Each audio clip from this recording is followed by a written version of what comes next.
Dans l'un de tes projets, tu as découvert un squelette. Oui. C'est quoi ça? C'est quoi ce truc-là? Dans un appartement en rez-de-chaussée, en fait, on a des lambourdes, donc c'est les poutres en bois. Dedans, dans le temps, on mettait du sable, de la terre, des machins, des trucs comme ça. Et après, on mettait un plancher bois. Mais des fois, c'est moisi, on a enlevé. Et en fait, dedans, on avait des squelettes, plein de squelettes. Bonjour tout le monde. Aujourd'hui, je reçois Alexis Coquino, donc le fondateur d'Ageco Paris.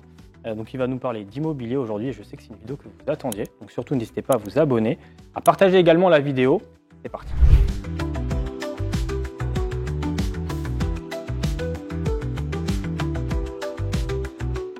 Alexis, bienvenue. Merci à toi de m'avoir invité sur ce premier podcast, c'est très cool. Merci à toi d'avoir accepté. Donc aujourd'hui, on va du coup parler de ton métier, de ce que tu fais, et surtout d'un sujet qui est ultra intéressant, c'est notamment l'immobilier. Donc toi aujourd'hui, tu baignes dedans, donc tu as créé une entreprise spécialisée là-dedans. Donc est-ce que tu peux nous en dire un petit peu plus, parce que l'immobilier, aujourd'hui on se fait tous une idée de l'investissement, surtout immobilier. Et aujourd'hui, on va essayer de vulgariser un petit peu tout ça et puis surtout toi apporter ton expertise, ton anecdote, que tu as vraiment une expertise sur ça et puis tu gères actuellement plein de biens, tu fais plein de rénovations. Donc dis-nous un petit peu aujourd'hui déjà ton entreprise, ce que tu proposes, ce que tu fais. Donc nous, on a plusieurs structures, on fait pas mal de choses sur l'immobilier. La première, c'est AGCO. AGCO, c'est une boîte de travaux. On est architecte d'intérieur, on est maître d'œuvre, on est entreprise générale de travaux, on fait tous les travaux possibles à l'intérieur. Okay. On a un fonctionnement qui est un peu différent des autres boîtes, on ne fait pas exactement pareil. On a l'impression que le fonctionnement est bon, ça marche bien et que ça apporte beaucoup de garanties aux clients et surtout aux investisseurs. On va en parler après, les points qui sont importants pour toutes les personnes qui investissent. Grosso modo, pour faire très simple, on garantit des délais pour nos clients, on garantit pas de travaux supplémentaires, on met un maître d'œuvre, on fait un panel complet et on est moins cher, voire au même prix, voire moins cher qu'une équipe d'artisans, mais avec tout le suivi. Donc sur toute la partie travaux, on gère, ce qui est la base de l'investissement immobilier, parce qu'en fait, quand on achète des appartements, il y a toujours des travaux, ou il va y avoir des travaux futurs. Ouais, il y a toujours un petit truc à faire, un rafraîchissement et un petit truc. Et le débat, c'est est-ce qu'on fait maintenant, est-ce qu'on fait plus tard, est-ce qu'on le finance, est-ce qu'on ne le finance pas, ça va être tous les points qu'on va discuter après. Donc tout ça, toute cette partie-là, on fait. On a un réseau qui est énorme dans l'immobilier, on est sur l'Île-de-France et grosso modo, toutes les personnes qui touchent un jour de loin un appartement, que ce soit en résidence principale ou une maison ou un local, peu importe, et qui vont avoir besoin de travaux ou pas d'ailleurs, passeront obligatoirement par nous, par des gens de notre réseau, parce qu'on est implanté partout et on est de très bons conseils. Donc ça, c'est la première partie.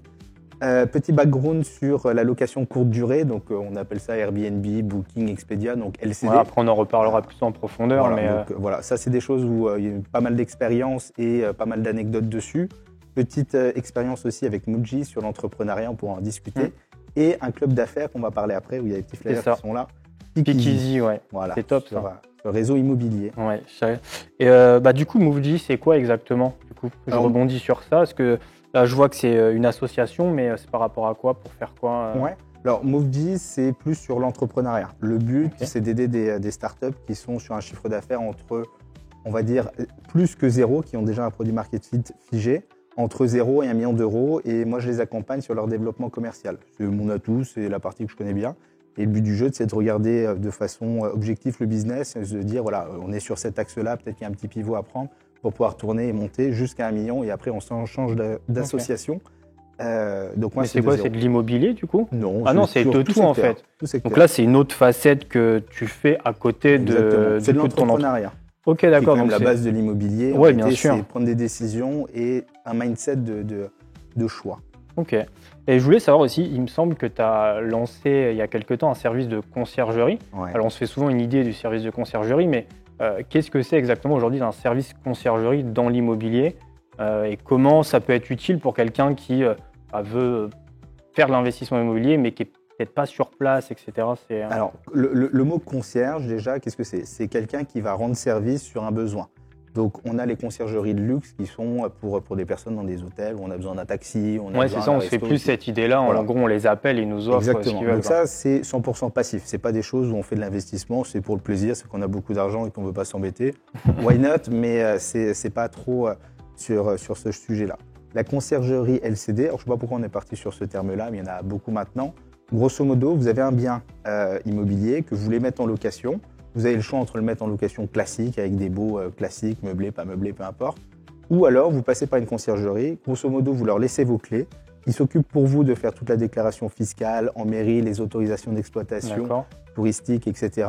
Ils fournissent le linge. Ils gèrent les réservations sur toutes les plateformes avec un channel manager qui permet d'aller sur Booking, Airbnb. En fait, ils mâchent tout le travail et en gros… C'est plus qu'ils mâchent. Ils font tout le travail. Nous, on laisse les clés et après, eux gèrent complètement. Ils font le ménage, ils font les états des lieux, ils font les réparations avec AGCO quand il y a besoin de faire des réparations. Et après, ils mettent le linge, les prospectus et tout pour que ça marche bien. Et du coup, vous devenez des petits hôtels. Donc, c'est des hôtels éclatés sur toute la ville. Donc, ça marche bien. Donc, c'est la conciergerie. Location courte durée. J'ai envie de revenir un petit peu quand même sur ton entreprise et sur l'aventure que ça a été. Depuis combien de temps ça existe du coup? Et tu as commencé comment? Quelle idée? AGCO? Ouais, AGCO, c'est… aujourd'hui, je pense que tu n'as pas créé l'entreprise comme ça. C'est venu comment? Et c'était quoi ton premier projet, par exemple, ton premier truc? Alors, AGCO, à la base, c'était une société pour faire des plans, parce qu'on a besoin de plans pour faire des travaux de architecture ou autre. Il faut des plans pour pouvoir faire les rénovations. Donc, le projet numéro 1, c'était de faire des plans et vendre des plans sur les projets. Est-ce qu'il me semble que toi, tu as un diplôme d'architecte de base? J'ai fait des études d'architecte d'intérieur. Donc, c'est l'optimisation. En gros, les architectes, vous avez les architectes DPLG qui vont faire tous les permis, les constructions de plomb d'une église ou autre. C'est très structurel, et pas très intérieur. Mais pour nous, en tant qu'investisseurs immobiliers, on a besoin d'optimisation d'espace. On doit pouvoir acheter un appartement de 40 mètres carrés et une fois rénové, quand les gens rentrent, se disent il en fait 50. C'est ça l'objectif. Parce qu'en soi, quand on investit dans l'immobilier, on en reparlera, mais on achète des mètres carrés en soi. On achète du mètre carré. On achète du mètre carré, 100%. Et on achète au prix au mètre carré. Et théoriquement, on est censé acheter moins cher au mètre carré que la valeur du mètre carré pour faire une bonne affaire. Ce qui n'est pas tout le temps le cas, mais on en parlera un petit peu après. Donc, on doit faire des plans. On a fait des plans. Après, on a fait du suivi de travaux. Et après, on a globalisé les travaux. Le monde de la rénovation, c'est compliqué. Il y a énormément de monde et il y a beaucoup de problèmes. Donc, on a essayé de prendre tous les problèmes. On les a solutionnés les uns après les autres parce qu'on a fait beaucoup de loupés. Mais maintenant, on commence à être pas trop mauvais. On a signé notre 684e projet. Si je c'est très précis quand même. On est un petit peu moins de 700, mais on commence à avoir sur du projet qui va de 10 000 € à 200 000 € sur de la rénovation globale. Donc on commence à avoir le coup de main. On a même fait développer une application qui fait du suivi de travaux, un peu comme un Facebook, où il y a des descriptifs détaillés, il y a énormément de choses. Vous êtes lancé quand même dans la dématérialisation en plus du truc. Un peu, vous vulgarisez la rénovation. C'est ça.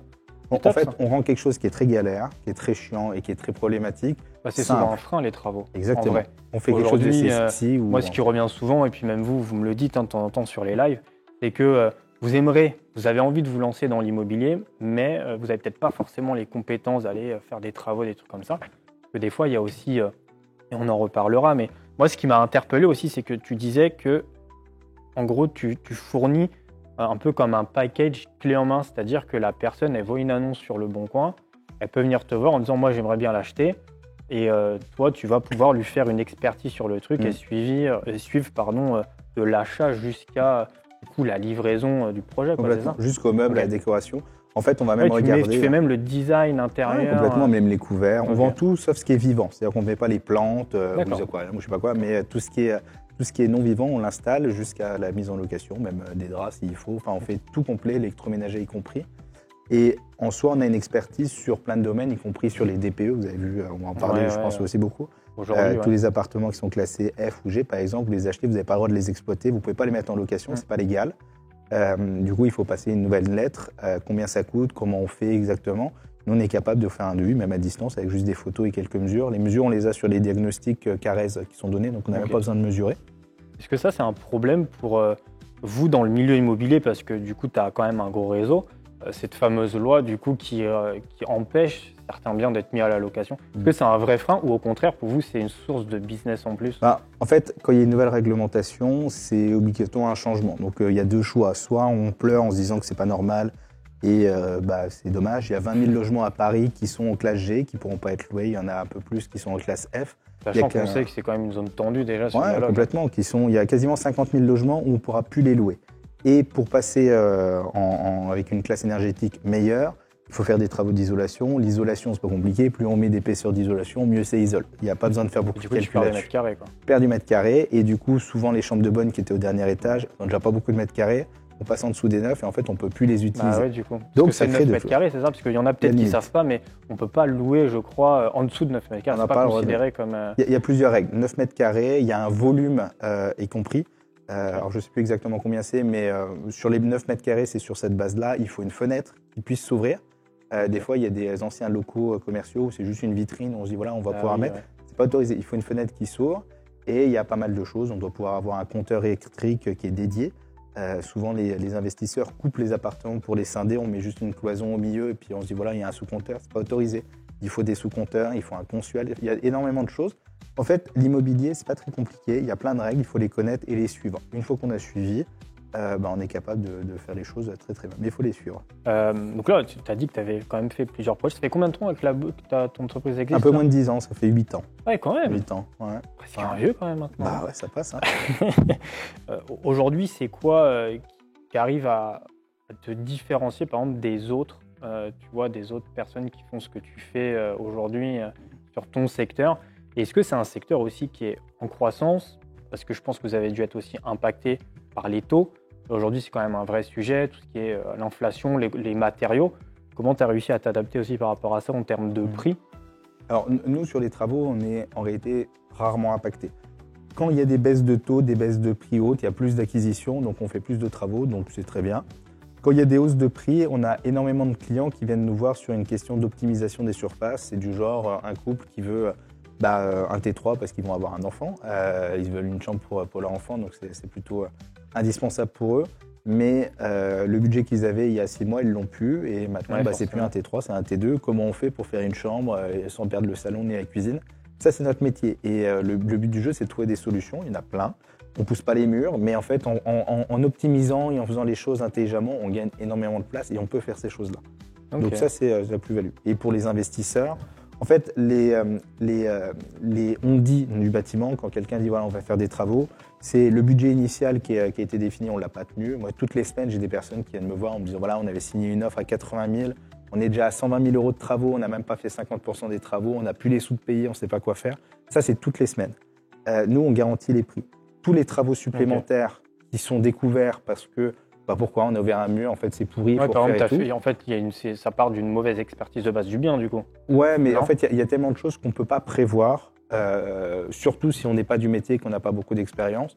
On essaie de les prévoir nous quand même, mais ça arrive qu'il y ait des loupés. Il y en a sur tous les chantiers que nous on fait, il y a tout le temps un truc qu'on n'avait pas prévu, mais ça nous on le prend à notre charge. Jamais c'est le client qui le paye. Donc comme ça, le budget est dessiné, on ne sort pas un centime de plus, hormis si le client nous dit voilà, je veux plus une douche, je veux une baignoire balnéo. Bon ok, ça sera un peu plus cher parce que c'est pas la même chose. Mais ce qui était prévu au début, on ne touche pas d'un centime, on ne revient jamais. Et les délais de travaux, surtout, on les définit. On a un logiciel qui est sur une petite base d'IA qui permet de calculer pas mal de choses. Et en fait, quand on rentre dès le début, il nous dit voilà, le début des travaux, si on met à cette date-là, on atterrit là. Et puis après, on voit par rapport à l'acquisition, on avance, on recule, il y a les vacances, les théâtres, tout autre. Okay. Voilà, on signe ça, on prend la date de réception de la fin des travaux. On pourra aussi parler du suivi des travaux, comment ça se passe, les étapes. Sûr. Et du coup, la date est faite. Si jamais on est en retard ou je ne sais pas ce qui s'est passé ou autre, en fait, on a des pénalités qui sont mises en place qui permettent de... Ça existe. Moi, j'ai eu ça quand j'ai fait construire, par exemple. En plus, moi, par contre, ça n'a pas convenu parce que c'était pendant le Covid et du coup, c'était tout le monde, donc on n'a pas fait jouer ce truc-là. Effectivement, dans les constructions, il y avait dans le contrat des pénalités de retard journalières en fonction. Donc toi, tu as ça aussi. Alors nous, le Covid, on s'en fiche, peu importe ce qui se passe. On faisait des appartements sur Trocadéro là, pendant les JO, donc c'est, pour ceux qui ne sont pas de Paris, c'est là où il y a la Tour Eiffel, de l'autre côté, un petit peu plus haut. Et c'est des zones où on n'a pas le droit d'accéder.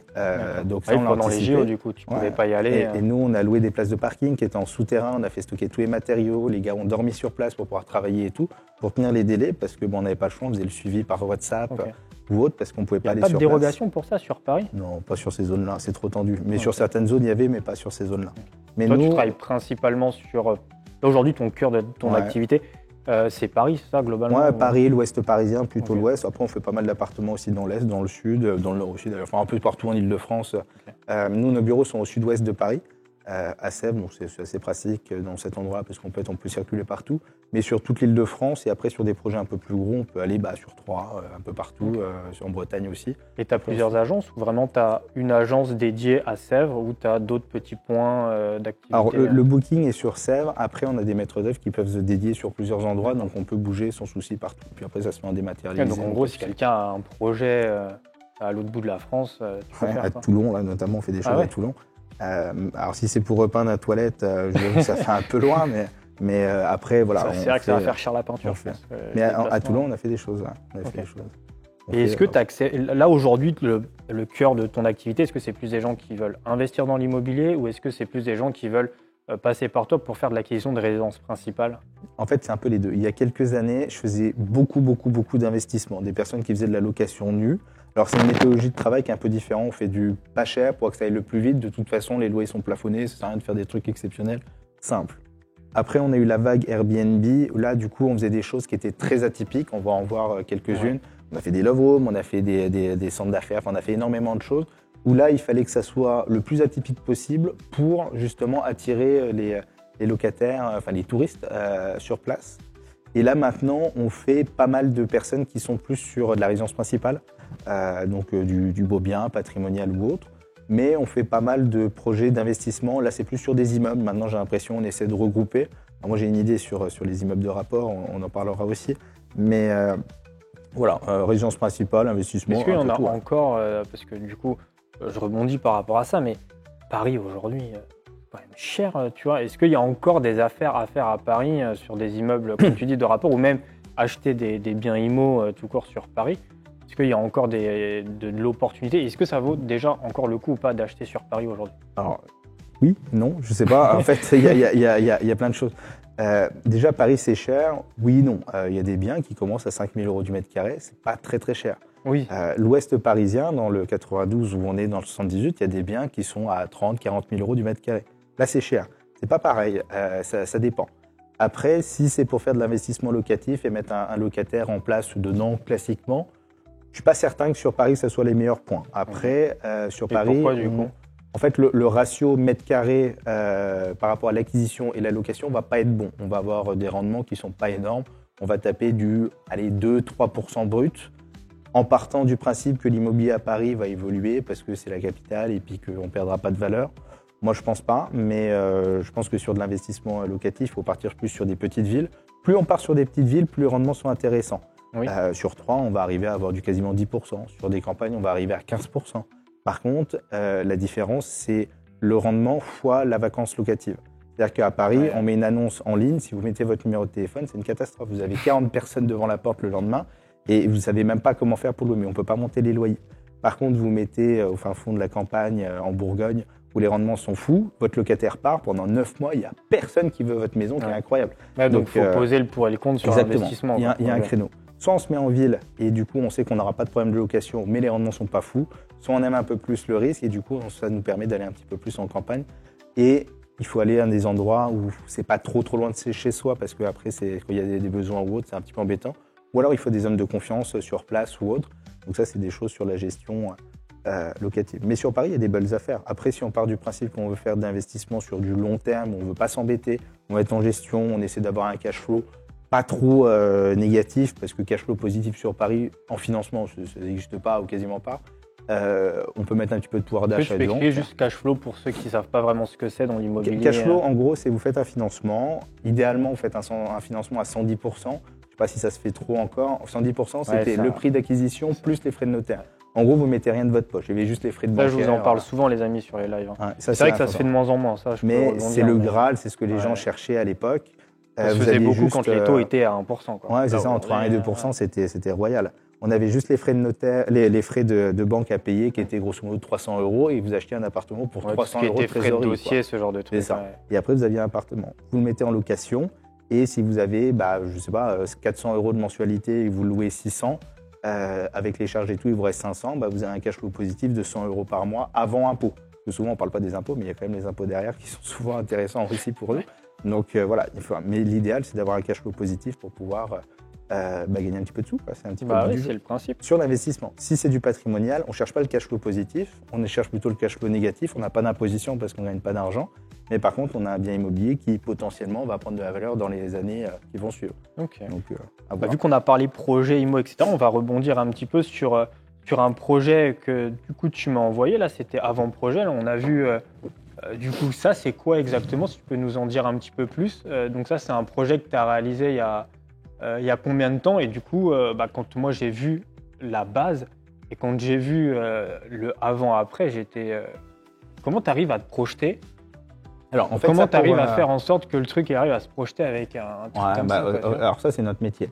Mais en fait, là-dessus, c'est un marchand de biens. Marchand de biens, c'est des personnes qui achètent des biens, qui les coupent et qui les revendent à la découpe. Le prix Ok. au mètre carré sur les petites surfaces est plus cher que sur les grandes surfaces. Donc mécaniquement, si vous achetez un truc, vous le coupez en deux, normalement, vous êtes censé gagner de l'argent. Donc ça, c'est marchand de biens, c'est plutôt pas mal. C'est un peu la vocation maintenant de toutes les personnes sur YouTube. Donc là, c'est un vrai marchand de biens qui a pignon sur rue, qui a acheté cet immeuble-là. C'était Ok. une ancienne cantine. Il l'a coupé en 12 lots. Donc nous, on a fait toute la division chez AGCO. On a fait tous les permis pour couper ça. Et on a fait Après, les ça 12 fait projets. ça, quoi. Et les futurs acquéreurs qui étaient en place. Donc c'est des clients à nous d'ailleurs qui cherchaient à investir en résidence principale. Ça, c'est de la RP. Ça, c'est de la RP, ouais. Ok. Et ils voulaient un truc un peu atypique qui change la donne. Et ils ont acheté, c'était l'ancienne cage d'escalier de la cantine. Ah, ok. Ouais, c'est rigolo. Et Bah ouais. la nouvelle cage d'escalier a été déportée, donc ils ont leur entrée indépendant. Mais comment tu arrives là quand on a vu la vidéo du coup d'un truc comme ça là délabré? On dirait que même que c'est, enfin il y a des choses qui c'était pas ça, on dirait, tu vois. Comment de ça tu arrives à imaginer un truc du coup après projet avec tout ça, quoi? Ouais, ça, c'est le boulot de l'architecte d'intérieur. En fait, on doit voir si structurellement parlant, déjà, il y a un sujet, parce que c'est Ok. ça qui va être le plus gros, la plus grosse problématique. Là, pour le coup, non. Après, il faut faire du doublage, donc c'est redoubler les murs pour faire l'isolation. Ça permet d'avoir des murs lisses, de passer l'électricité, de faire l'isolation. Donc une fois qu'on a fait ça, déjà on a les murs propres, on a l'eau, l'électricité, puis après on conçoit, quoi, tout simplement. Ok. Donc là, on a ouvert le mur porteur, on a fait une mezzanine et on a remonté l'autre mezzanine. Il y a une petite terrasse aussi qui est au-dessus de la salle de bain, là, je sais pas si on va la voir, dessus il y avait une petite balnéo.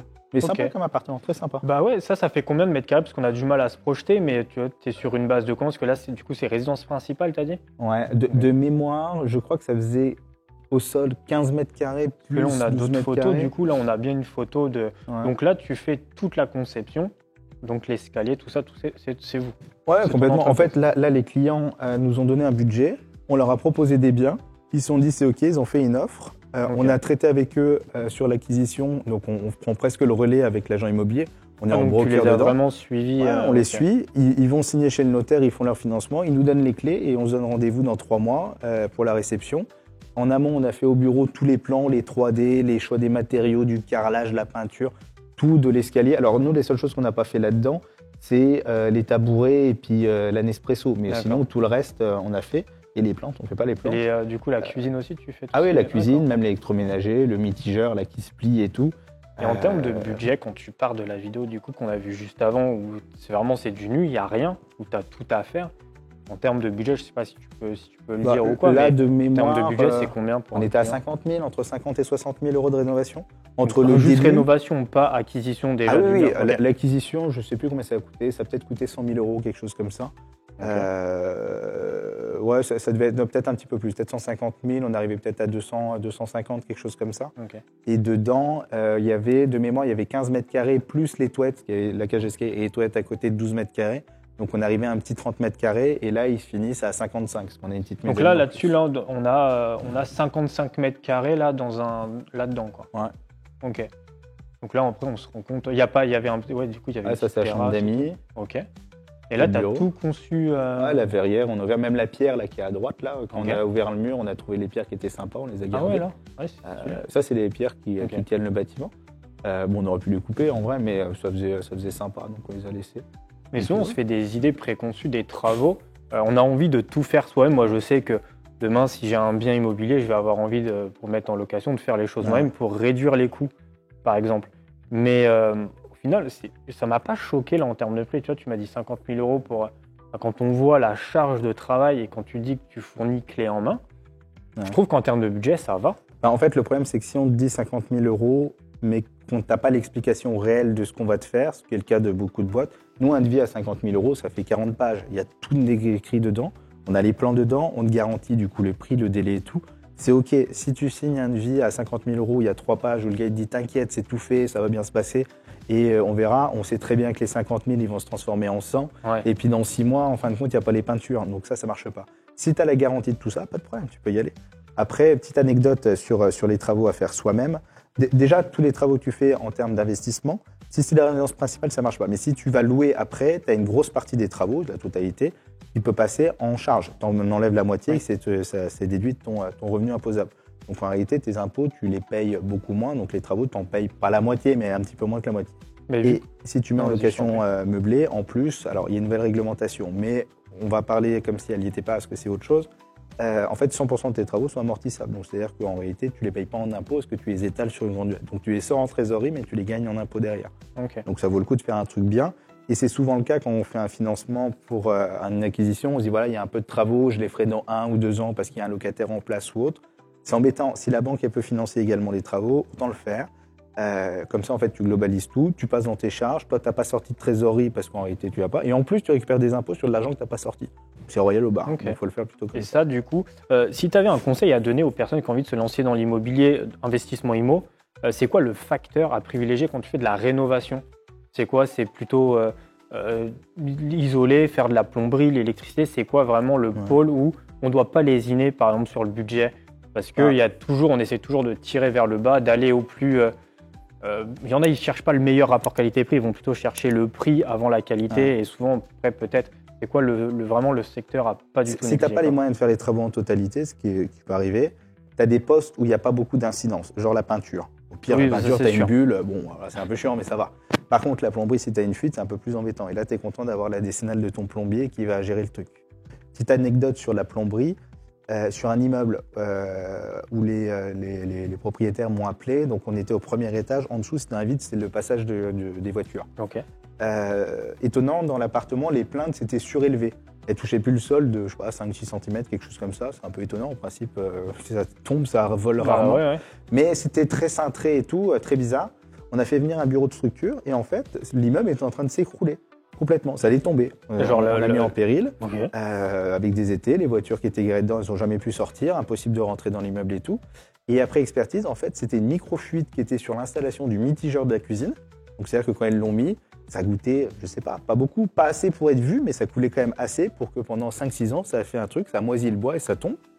Et l'assurance du propriétaire a dit aucun problème, on va prendre en charge, on a payé l'hôtel de tout le monde et tout. Donnez-nous la facture du plombier qui a installé le mitigeur, qui coûte peut-être 100 balles en main-d'œuvre à installer. En fait, le propriétaire l'a fait lui-même, il n'avait pas d'assurance. Il a dû revendre une grosse partie de son parc immobilier juste pour payer les hôtels, les réparations et tout, parce qu'il a voulu économiser 100 balles sur un mitigeur. Alors lui, c'est certain que plus jamais il fera le moindre travaux lui-même, parce que c'est trop risqué. Et moi, à titre personnel, sur des choses comme ça, même sur de la peinture, je fais même pas. On prend même pas le risque d'avoir quelque chose. Parce qu'en fait, on voit toujours le gain en court terme tout de suite. Oui, Voilà, c'est ça. on va gagner 2000 balles, c'est important, c'est des sous. Hein. Mais en fait, tout ce qu'on peut payer derrière, il faut sécuriser au maximum. Donc il faut tout déléguer complètement. Surtout qu'en plus, c'est des choses, on passe en charge, donc on s'en fiche. On sort un peu en trésorerie, certes, si la banque l'a financé, en plus, c'est même pas notre argent. Donc on y va et on fait les choses. Donc plomberie, électricité, il faut passer toujours par une société, pas le choix. Tout ce qui est démolition, souvent les clients disent voilà, c'est moi qui vais péter les murs et tout. Le nombre de fois où j'ai vu des gens qui ont cassé les murs, ou même nous, des fois qu'on fait la démolition et chez le voisin, ça fisse sur les plafonds parce que en fait c'est sous tension et tout, ça va pas s'écrouler, mais ça fait des trucs, c'est des problèmes. C'est bien d'avoir un maître d'œuvre avec nous.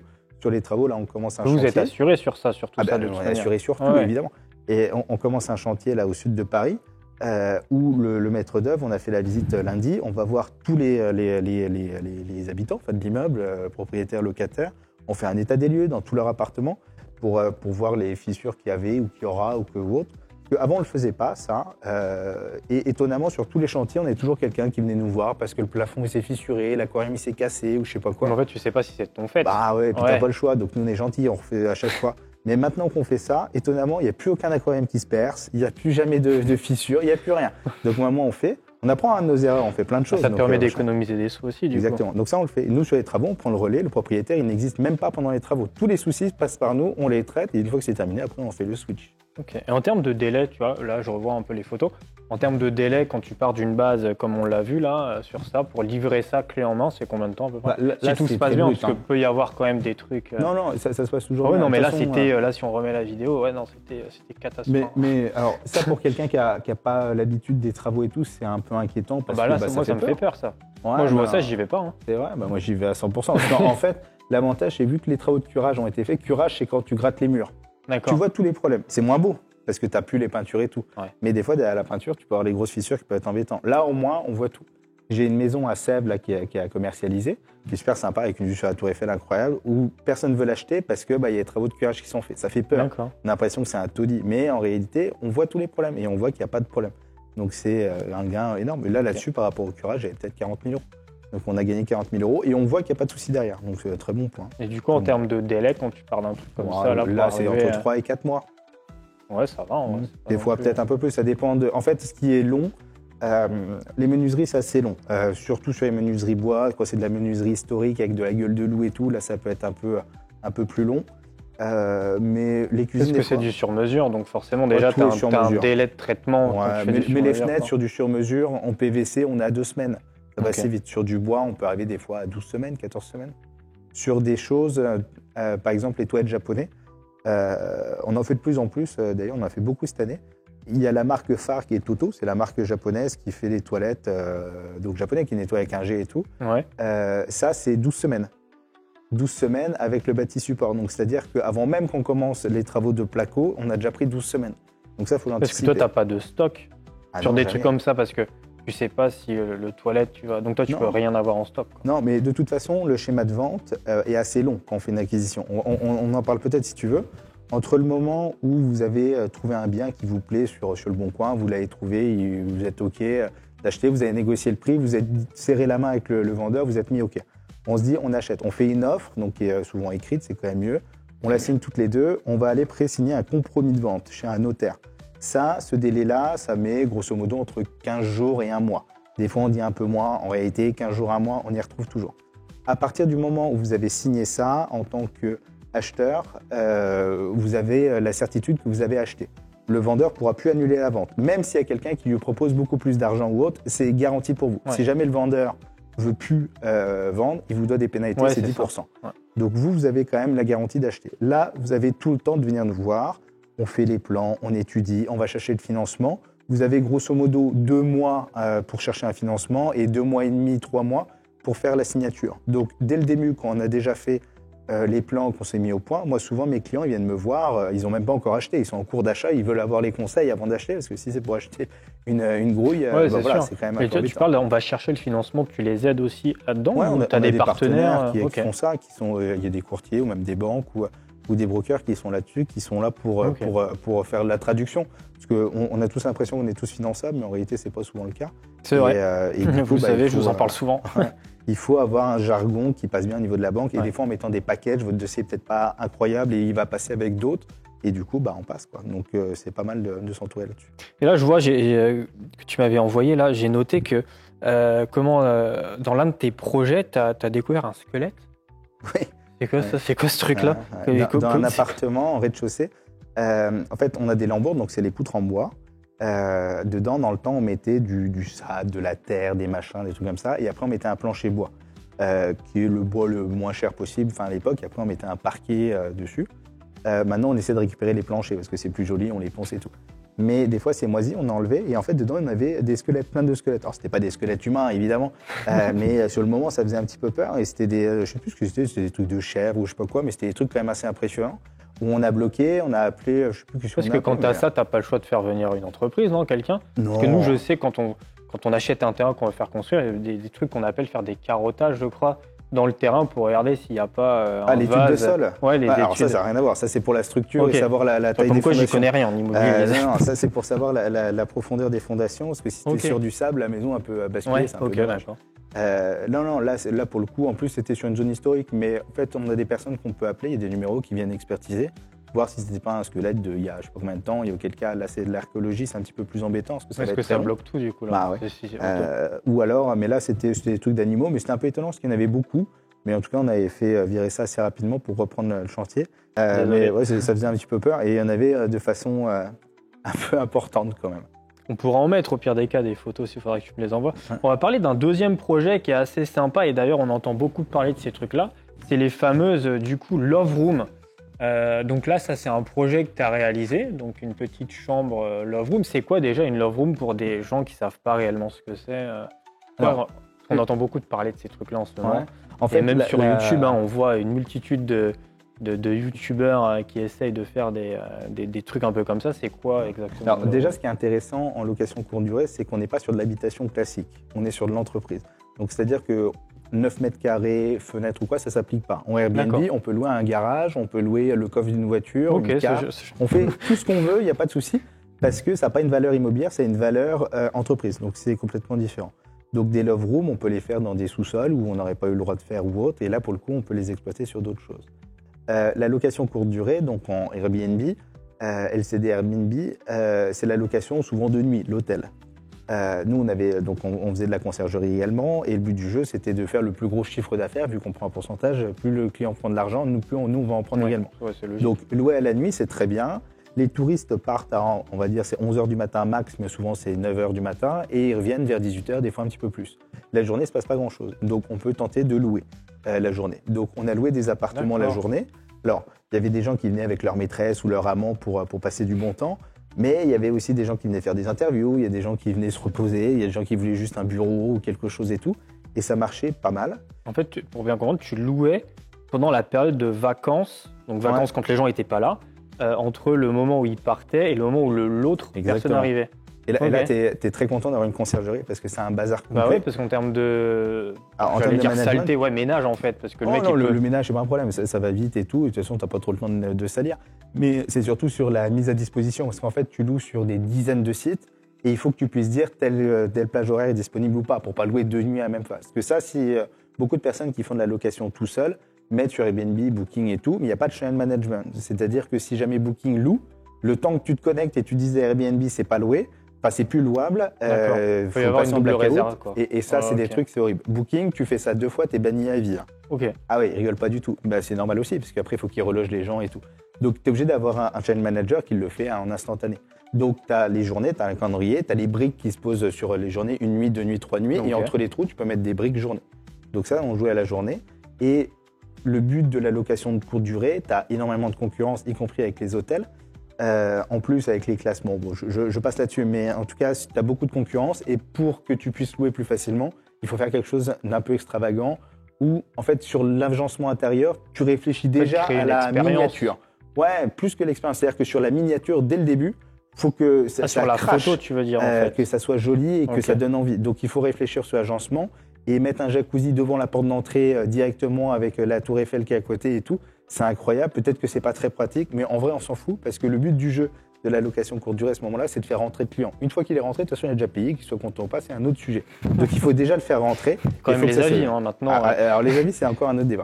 Mais voilà, donc il faut faire des trucs pas mal. Et les love rooms, c'était pas mal parce que du coup, c'était des balnéos, ça coûte pas très cher, c'est ça. Ouais. C'est des barres de pole dance, c'est plein de choses qu'on peut mettre en place. Et ça fonctionne bien? Ah oui, ça fonctionne bien. C'est vrai? Ah, ça fonctionne bien. Ah, ça se loue bien. En fait, l'avantage, c'est que c'est compatible jour-nuit, c'est-à-dire que ça peut être aussi bien votre amant qui vous invite là-dedans.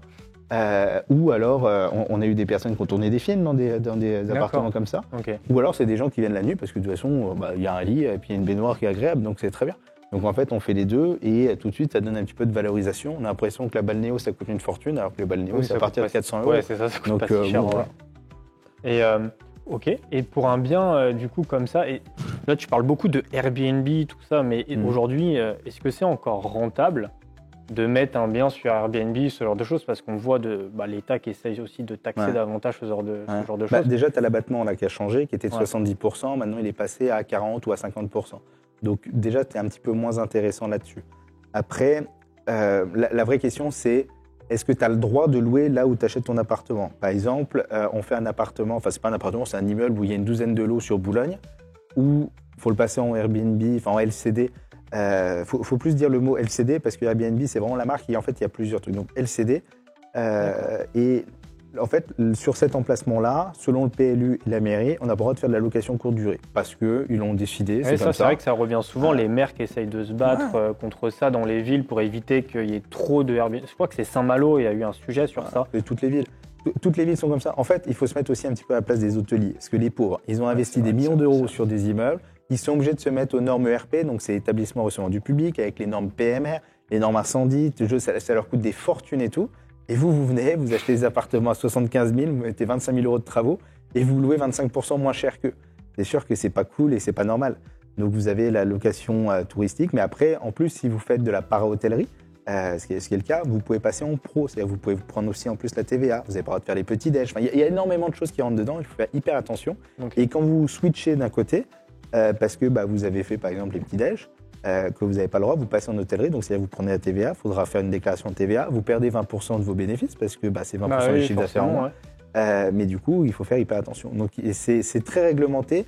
Et le problème, c'est que tout le monde se lance là-dedans en disant c'est simple, on va mettre une annonce, c'est parti. Mais en réalité, c'est pas tant que ça. Et c'est parce qu'aujourd'hui, on voit cette effervescence en mode j'ai envie de prendre un bien, de créer un truc, Airbnb, etc. Mais d'ailleurs, c'est quoi le meilleur statut aujourd'hui? Par exemple, quelqu'un qui a un peu de patrimoine, qui a envie. Alors déjà, ça je vous le dis, mais est-ce que tu peux le dire aussi? Peut-être que je me trompe, mais on est d'accord qu'aujourd'hui, c'est toujours mieux de faire un emprunt et d'utiliser du capital qu'on a pour acheter. On est d'accord sur ça. C'est bien que quelqu'un de professionnel le dise, parce qu'il y a plein de gens, je vois de temps en temps, même dans les commentaires, qui me disent « Ouais, moi j'ai 100 000 balles, je vais acheter un appartement cash ». On est d'accord qu'aujourd'hui, c'est quand même plus intéressant de ce qu'on appelle faire du levier bancaire plutôt que d'acheter cash. S'il a 100 000 euros d'abord, c'est très bien. Peut-être qu'il peut mettre 10 000 euros pour faire un financement à 100 000 et il fait ça 10 fois. Il aura 10 millions de patrimoine au lieu de 100 000 euros. Ça sera peut-être plus intelligent. Après, en fait, tout dépend. Si c'est pour acheter sa résidence principale, il ne faut pas spécialement faire de financement. Autant payer cash, parce que de toute façon, c'est de l'argent qui est mis à la poubelle. Quand les taux étaient à 1%, le débat ne se posait même pas. Là, maintenant, les temps, on est à 3%, 2-3% sur 25 ans. Ça rebaisse, là. Il y a la BCE qui a donc c'est pas mal. En fait, il faut réfléchir en termes d'inflation. Est-ce que le taux est inférieur à l'inflation? L'inflation, on est beaucoup au-dessus de ça, donc il faut faire du financement. Plus on peut lever de la dette, mieux c'est. Lever de la dette, c'est très très bien. Ça dépend pour acheter quoi. Si c'est pour acheter de l'actif, par exemple un bien immobilier ou des choses qui vont ramener de l'argent, il faut faire du financement, aucun souci, à partir du moment où le rendement de cet investissement est supérieur au taux d'intérêt de la banque. Si c'est pour acheter un dernier iPhone ou une voiture ou une console ou quoi, c'est acheter un passif, ça sert à rien. Vous allez acheter de l'argent. On va vous donner de l'argent que vous allez rembourser plus cher que cet argent-là pour avoir un quelque chose qui rapporte rien. Et en plus, qui perd de la valeur. Parce que la PS5, dans 2 ans, elle ne vaut plus rien. Donc, ça n'a aucun intérêt. Donc, il faut lever de la dette sur des choses qui sont intelligentes, les actifs, et ça, aucun souci. Donc, maximum de financement, maximum, le plus long durée possible pour étaler. Et même d'ailleurs, si vous pouvez faire des choses sur, 20, 25 ans, et que dans 10 ans, vous êtes bloqué en termes de financement, allez voir un courtier. Il va vous reprolonger le crédit jusqu'à 25 ans. Vous baissez vos mensualités, vous gagnez du pouvoir d'achat, vous refaites un crédit derrière.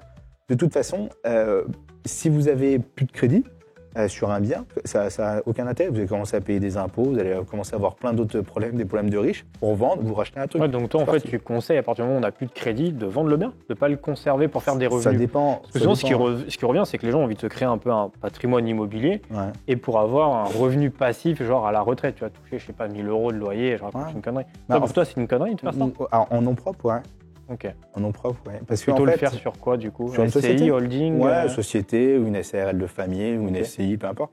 Mais sur une société, en tout cas. Parce qu'en nom propre, en fait, on va payer tellement d'impositions dessus. En plus, sur le LMNP, vous n'avez plus les mêmes fiscalités qu'avant. Ça a changé, il y a pas longtemps. Et en plus, si jamais vous avez un petit peu de revenus, ce qui est souvent le cas si vous faites de l'investissement, en fait, vous allez vous faire déchirer en termes d'impôts. Ça n'a aucun intérêt. Autant le revendre et racheter le même, à la limite, très très bien. Vous refaites de la dette, vous refaites des travaux, vous refaites des choses et tout. Et vous partez. Et en fait, ça, c'est des problèmes de riches. Et moi, j'en vois beaucoup de personnes comme ça qui ont un certain âge, qui ont un patrimoine de 50, 60, 80 appartements. Et en fait, ils sont dans un cercle où si jamais ils font pas un switch constant, si jamais ils font pas des travaux constants ou quoi, ils se font tellement déchirer en termes d'impôts qu'ils n'ont pas le choix que de toujours continuer. Et alors, c'est des bons problèmes, on le souhaite à tout le monde. Mais voilà, il faut le faire attention. Après, sur une société, c'est un petit peu différent. Là, c'est de la fiscalité de société, donc avec des charges qui peuvent être groupées sur plusieurs biens. Donc, ça peut être pas mal, parce qu'on va faire une dette sur un. Comme ça fait tomber tout le monde sur amortissement. Donc, ça peut être pas mal, mais... Du coup, quelqu'un qui va acheter son premier bien immobilier, tu le conseilles quoi aujourd'hui? Nom propre. En fait, en société... faire quoi? En nu, en meublé, Airbnb? Alors, ça, c'est un grand débat. Déjà, en nom propre, pourquoi? Parce que monter une société pour acheter un seul bien, même si la société sera plus intéressante à long terme et tout, en vrai, ça va coûter tellement cher en création, en comptabilité, en problème et tout. ça sert à rien. On va déjà se faire la main sur le nom propre au début. Quand on sera au plafond du LMNP, parce que du coup, il y a un plafond. On ne peut pas non plus en acheter 500 biens en meublé. Le plafond, si je dis pas de bêtises, c'est 22 500, 25 000 euros de revenus annuels sur la location ou 50% de ces revenus. Donc, c'est pas si énorme que ça en réalité. À partir de 4 biens, en province, on est mort. De toute façon, ça passe plus. Et en Ile-de-France, encore moins. Donc, il faut en avoir un petit peu en termes perso, mais après, on passe en société. Mais déjà, commencer là-dessus. Après, en termes d'exploitation, il y a 2 questions. Est-ce que tu payes des impôts ou pas? Si tu payes un petit peu d'impôts, maintenant qu'il y a le changement de la fiscalité sur le MNP, autant le mettre en nu. Parce que tous les travaux que tu vas passer, toutes les charges que tu vas passer sur le nu, tu vas pouvoir les déduire de tes revenus.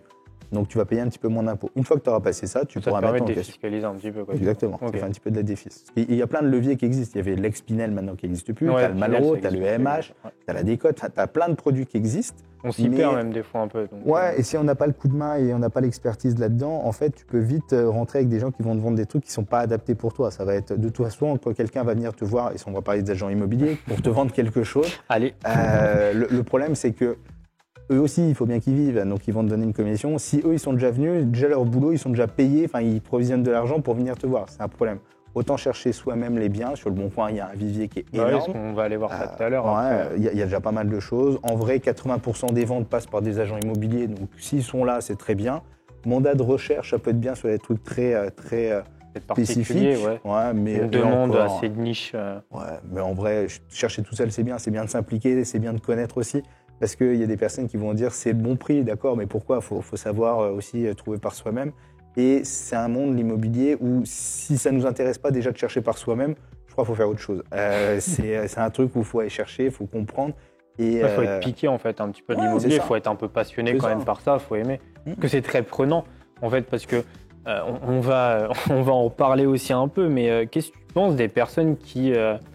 du coup, notamment sur les réseaux qui te disent je vais te montrer comment être rentier sur X années, ce genre de choses. Parce que moi, j'en connais beaucoup des personnes, parce que c'est un ancien métier, donc où j'ai côtoyé beaucoup de personnes qui faisaient de l'immobilier. Qu'est-ce que tu penses de ça Je ne sais pas si on peut appeler ça des vendeurs de rêves, mais qu'est-ce que tu penses de ces trucs-là quoi? Parce que, disons que leur business, c'est de vendre la formation. Voilà. Pas de faire de l'immobilier. Voilà. Après... En fait, il y a une époque, il y a moins de 10 ans, le financement était différent. Il y avait le différentiel, tu as connu. Du coup, tu pouvais assez vite t'enrichir sur l'immobilier si tu faisais pas trop d'erreurs, tu faisais boule de neige. Là, maintenant, c'est plus le cas. Tu peux plus faire ça. Donc, si tu fais avec un salaire correct, on va dire, tu peux faire peut-être 1, 2, 3 opérations. Après, tu vas être bloqué de toute façon. Avant, tu pouvais en faire 2 par an et dérouler sans souci. Donc, après, ils sont gentils. Sur leurs conseils, ils sont bien, mais... Le souci en fait de ces personnes-là, alors il y a une grande partie où c'est on va pas dire des arnaques, mais ils sont là pour vendre des formations, certes. Après, ceux qui sont sérieux et qui proposent bien, il y en a beaucoup qui viennent dans les clubs, là, les jeudis Mimo. On va en parler juste après d'ailleurs. Où on discute, ils sont très bien, ils font du coaching, ils accompagnent et tout, mais ils ont un intérêt à partir du moment où tu cherches des biens, on va dire au-dessus de 700 000 euros, où tu as des projets. Si on est sur des gens normaux comme moi et comme vous, sur du bien qui va être, on va dire, entre 70 et 200 000 euros, qui est déjà des beaux budgets, on n'a pas besoin d'eux, honnêtement. On n'a pas de plus-value là-dessus et le risque est quand même beaucoup moins important. Ils sont très bien, mais sur un niveau au-dessus. Et le problème, c'est qu'on regarde ces gens-là et c'est peut-être pas obligatoirement les plus adéquates sur notre situation. Okay. Avant de passer du coup au club que tu as créé, je voulais résumer juste rapidement les points clés. Donc aujourd'hui, quelqu'un qui a envie du coup d'acheter son premier bien immobilier, c'est en nom propre. S'il veut faire des travaux, du coup, tu as dit plutôt passer, notamment pour les pôles électricité, plomberie, par quelqu'un pour avoir la fameuse garantie en cas de problématique. La décennale, biennale. Est-ce qu'il y a un autre point, un autre conseil pour que les gens puissent vraiment avoir les meilleures armes et les meilleures clés s'ils ont envie de franchir le pas de l'immobilier? Si c'est sur de la résidence principale, il faut aller voir un archi d'intérieur, c'est indispensable parce qu'on va optimiser tellement de choses que franchement... C'est ça qu'on parle investissement, mais aussi RP, résidence principale, bien sûr. Parce qu'en fait, c'est là où on voit vraiment la différence. D'ailleurs, sur les annonces sur le Bon Coin, on va en voir. Souvent, il y a écrit rénové par un architecte d'intérieur. C'est souvent plus cher, c'est souvent plus joli parce que... c'est leur métier, c'est comme quand on va au restaurant, si c'est le chef qui fait à manger ou si c'est le serveur qui fait à manger, c'est pas aussi bon. Donc chacun son métier. Après, si c'est sur de l'investissement, il faut se mettre au point avec un comptable. Ça coûte cher, on a du contact, on peut vous en donner sans souci, mais un expert comptable, c'est indispensable. Tous les comptables qui sont en ligne, alors je les connais pas tous, mais les comptables à 20 € par mois et tout, c'est pas du conseil, c'est de l'abattage. Vous pouvez le faire vous-même, c'est une liasse fiscale, c'est pas très compliqué. Il faut du Donc, conseil. il y a des il faut de logiciels maintenant l'accompagner. qui le font. Voilà. Sur même ChatGPT, il peut le faire. Ouais, mais bon, un expert comptable, il a un savoir, ça coûte grosso modo entre 600 et 1000 euros à l'année. C'est un budget, c'est indispensable. En fait, vous allez gagner tellement de choses, on pourra en parler. J'ai une expert comptable qui est incroyable, qui nous a sauvé énormément de choses sur des erreurs, sur des machins et tout, Ok. où en réalité, en un an, Donc même avec un bien, tu conseilles d'avoir un expert comptable. ouais. ouais. En vrai, c'est galère, hein, ça coûte cher, mais c'est important. Mais après, Franchement, au c'est moins, important. du coup, tu n'as pas à gérer tout ce qui est déduction, etc. L'expert comptable, il fait tout toi-même. Tu n'as plus à Ouais, tout alors à il faut garder les papiers, il faut garder Oui. tout, etc. Mais Il la faut avoir un bon déclaration, feeling. après, elle est faite. Quoi, en C'est gros. ça, mais ce qui est, moi je conseille en tout cas, c'est l'expert comptable. Il faut aspirer son savoir, il faut poser beaucoup de questions. Souvent, ils aiment bien parler de leur métier parce que c'est hyper intéressant. Moi, c'est des passionnés aussi. ouais. J'en ai eu en tant que client à l'époque. Ah, ils sont dans un monde, hein, mais c'est hyper intéressant. Et on gagne beaucoup de choses. Et pour parler de mon cas, sur certains biens où il y avait des erreurs avec l'ancien expert comptable, où on a payé des choses en double, des taxes foncières, des choses comme ça. Parce que l'État se trompe aussi, hein, et ils vont pas venir vous redonner de l'argent. Elle a refait tous les calculs. Et en fait, elle m'a fait récupérer en argent que j'ai payé sur quasiment 10 ans l'équivalent de ces 5 prochaines années de prestations. D'accord. Donc c'est très bien. Au final, c'est rentable. Quoi. Ah bah pour moi, ça a été ultra rentable. et surtout, ça montre aussi que on peut faire. Et il y a plein de choses, vous voyez, sur la taxe foncière. Donc, la taxe foncière, c'est l'impôt pour les propriétaires. Quand on est propriétaire, on paye. Qu'on y habite ou pas, on paye. La taxe foncière, elle est basée sur une norme, je crois, de 1960, quelque chose comme ça. Donc, on a des prix qui sont définis, ça augmente un peu tous les ans. Paris, ça a beaucoup augmenté parce que c'était la ville la moins chère de France, Paris, au ratio habitant. Ouais. Et là, ça a augmenté, ça a quasiment fait x2. Et c'est normal. Hein, Vous êtes content. En fait, le calcul de la taxe foncière change. C'est plus le même fonctionnement et en fait, c'est basé sur la valeur locative. C'est-à-dire que tous les ans, maintenant, sur impôt.gouv, on doit déclarer les loyers qu'on a touchés, le nom de ses locataires, toutes ces choses-là. Où on se dit c'est un peu étonnant parce qu'en réalité, on paye déjà les impôts et on a déjà fait la déclaration d'impôt. On refait en doublon. Pourquoi ? Parce qu'en fait, tout simplement, on déclare la valeur locative d'un bien et notre taxe foncière va être basée par rapport à ça dans quelques années. En gros, ils ajustent en fait en fonction de la valeur d'un bien. Ça. Et en fait, ce qui est intéressant, déjà, on va voir combien on va payer et c'est mieux de sous-estimer un peu si on a la possibilité. Mais c'est surtout, ça permet de voir des erreurs. C'est-à-dire que moi, j'ai des biens, notamment un qui fait, je crois, une trentaine de mètres carrés et qui était déclaré sur impôt.gouv 35 mètres carrés. Donc c'est une erreur du notaire, je présume, quand il a fait le truc. Mais ça fait quasiment 10 ans que je paye la taxe foncière de 5 mètres carrés en tout. Voilà. Et ça, l'expert en fouillant a vu et a fait une demande pour rembourser. Les impôts sont très corrects, hein. Ils remboursent toujours, il n'y a aucun souci. Tant qu'ils ont fait une erreur, il n'y a aucun problème, ils remboursent très rapidement, sans souci. Et ça m'a fait économiser pas mal de sous. Tu m'étonnes. C'est pas mal. Et du coup, juste avant de passer sur Speakeasy, donc le club que tu as créé, toi aujourd'hui, tu as des biens immobiliers, tu en as un peu, tu fais quoi parce que souvent, on dit souvent les cordonniers sont les plus mal chaussés, mais est-ce que toi, tu investis? J'ai un petit peu de bien. Et d'ailleurs, j'en ai un qui est, on va pas dire atypique, mais qui change un petit peu de ce que font tout le monde. Entre guillemets, c'est un local commercial. J'ai un local commercial que j'ai acheté pour tester, pour voir comment ça marche.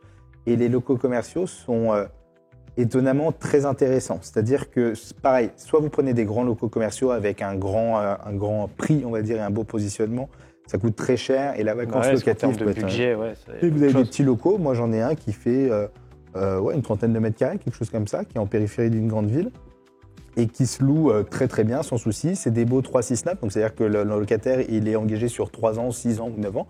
Il y a 6 mois de préavis, donc vous savez quand il part, on a le temps de renouveler.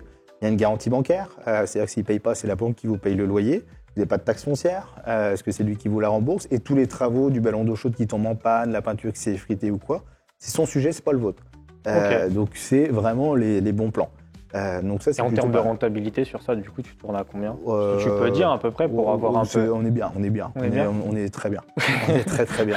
Et on est très très bien. C'est quoi très très bien, plus 10 ou plus 20? Donner une fourchette. Non, au-dessus de 20, ça n'existe pas. Mais au-dessus c'est pour 10, essayer de... C'est au-dessus de 10. En fait, ce qui est intéressant, moi j'ai acheté pas mal de choses il y a quelques années où les taux étaient en plus très bas. Donc ça valait déjà le coup. Le crédit ne bouge pas. Même si vous achetez un peu cher, vous avez un cash flow qui n'est pas ouf. De toute façon, les prix de l'immobilier augmentent. La valeur locative augmente. Donc, normalement. Alors, c'est garanti tous les ans. Il y a une augmentation de 3% à peu près. À 3, d'ailleurs, j'ai des biens à 3. Ah oui, c'est 3,6. C'est l'IRL ou un truc comme ça, un 10 de je sais pas quoi.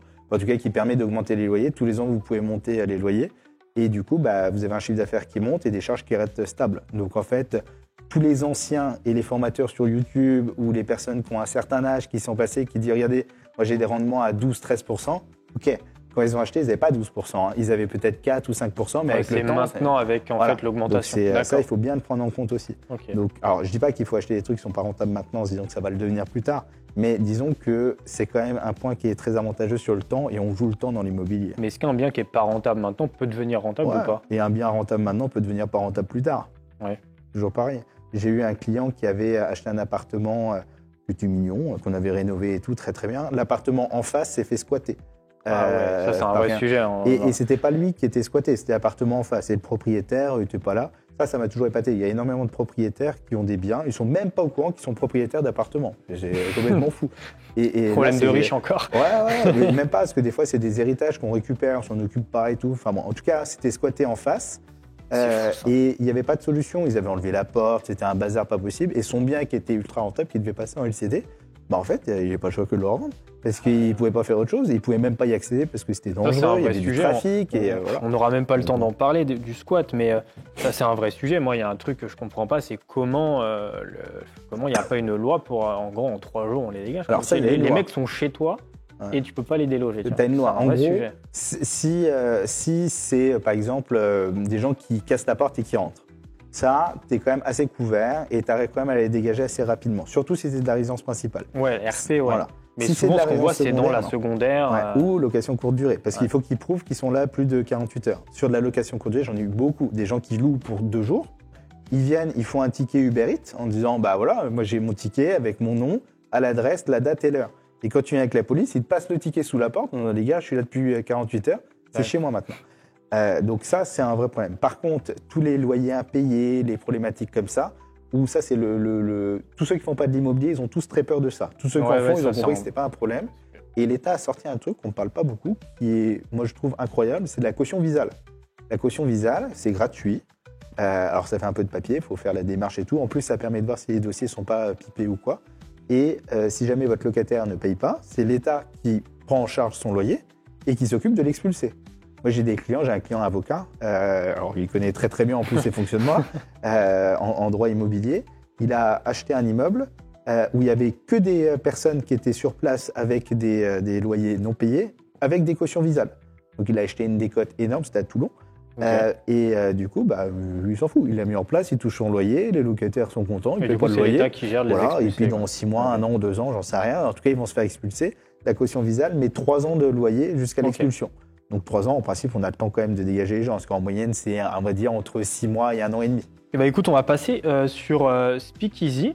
Donc tu vas nous en parler. C'est un club du coup business que tu as créé, donc un business club. Ouais. C'est quoi exactement et pourquoi tu as voulu créer ça? Parce qu'on entend beaucoup parler. Alors, il y en a qui ne vont peut-être pas forcément connaître des clubs business, mais il y a tout ce qui est BNI, qui est assez connu comme club.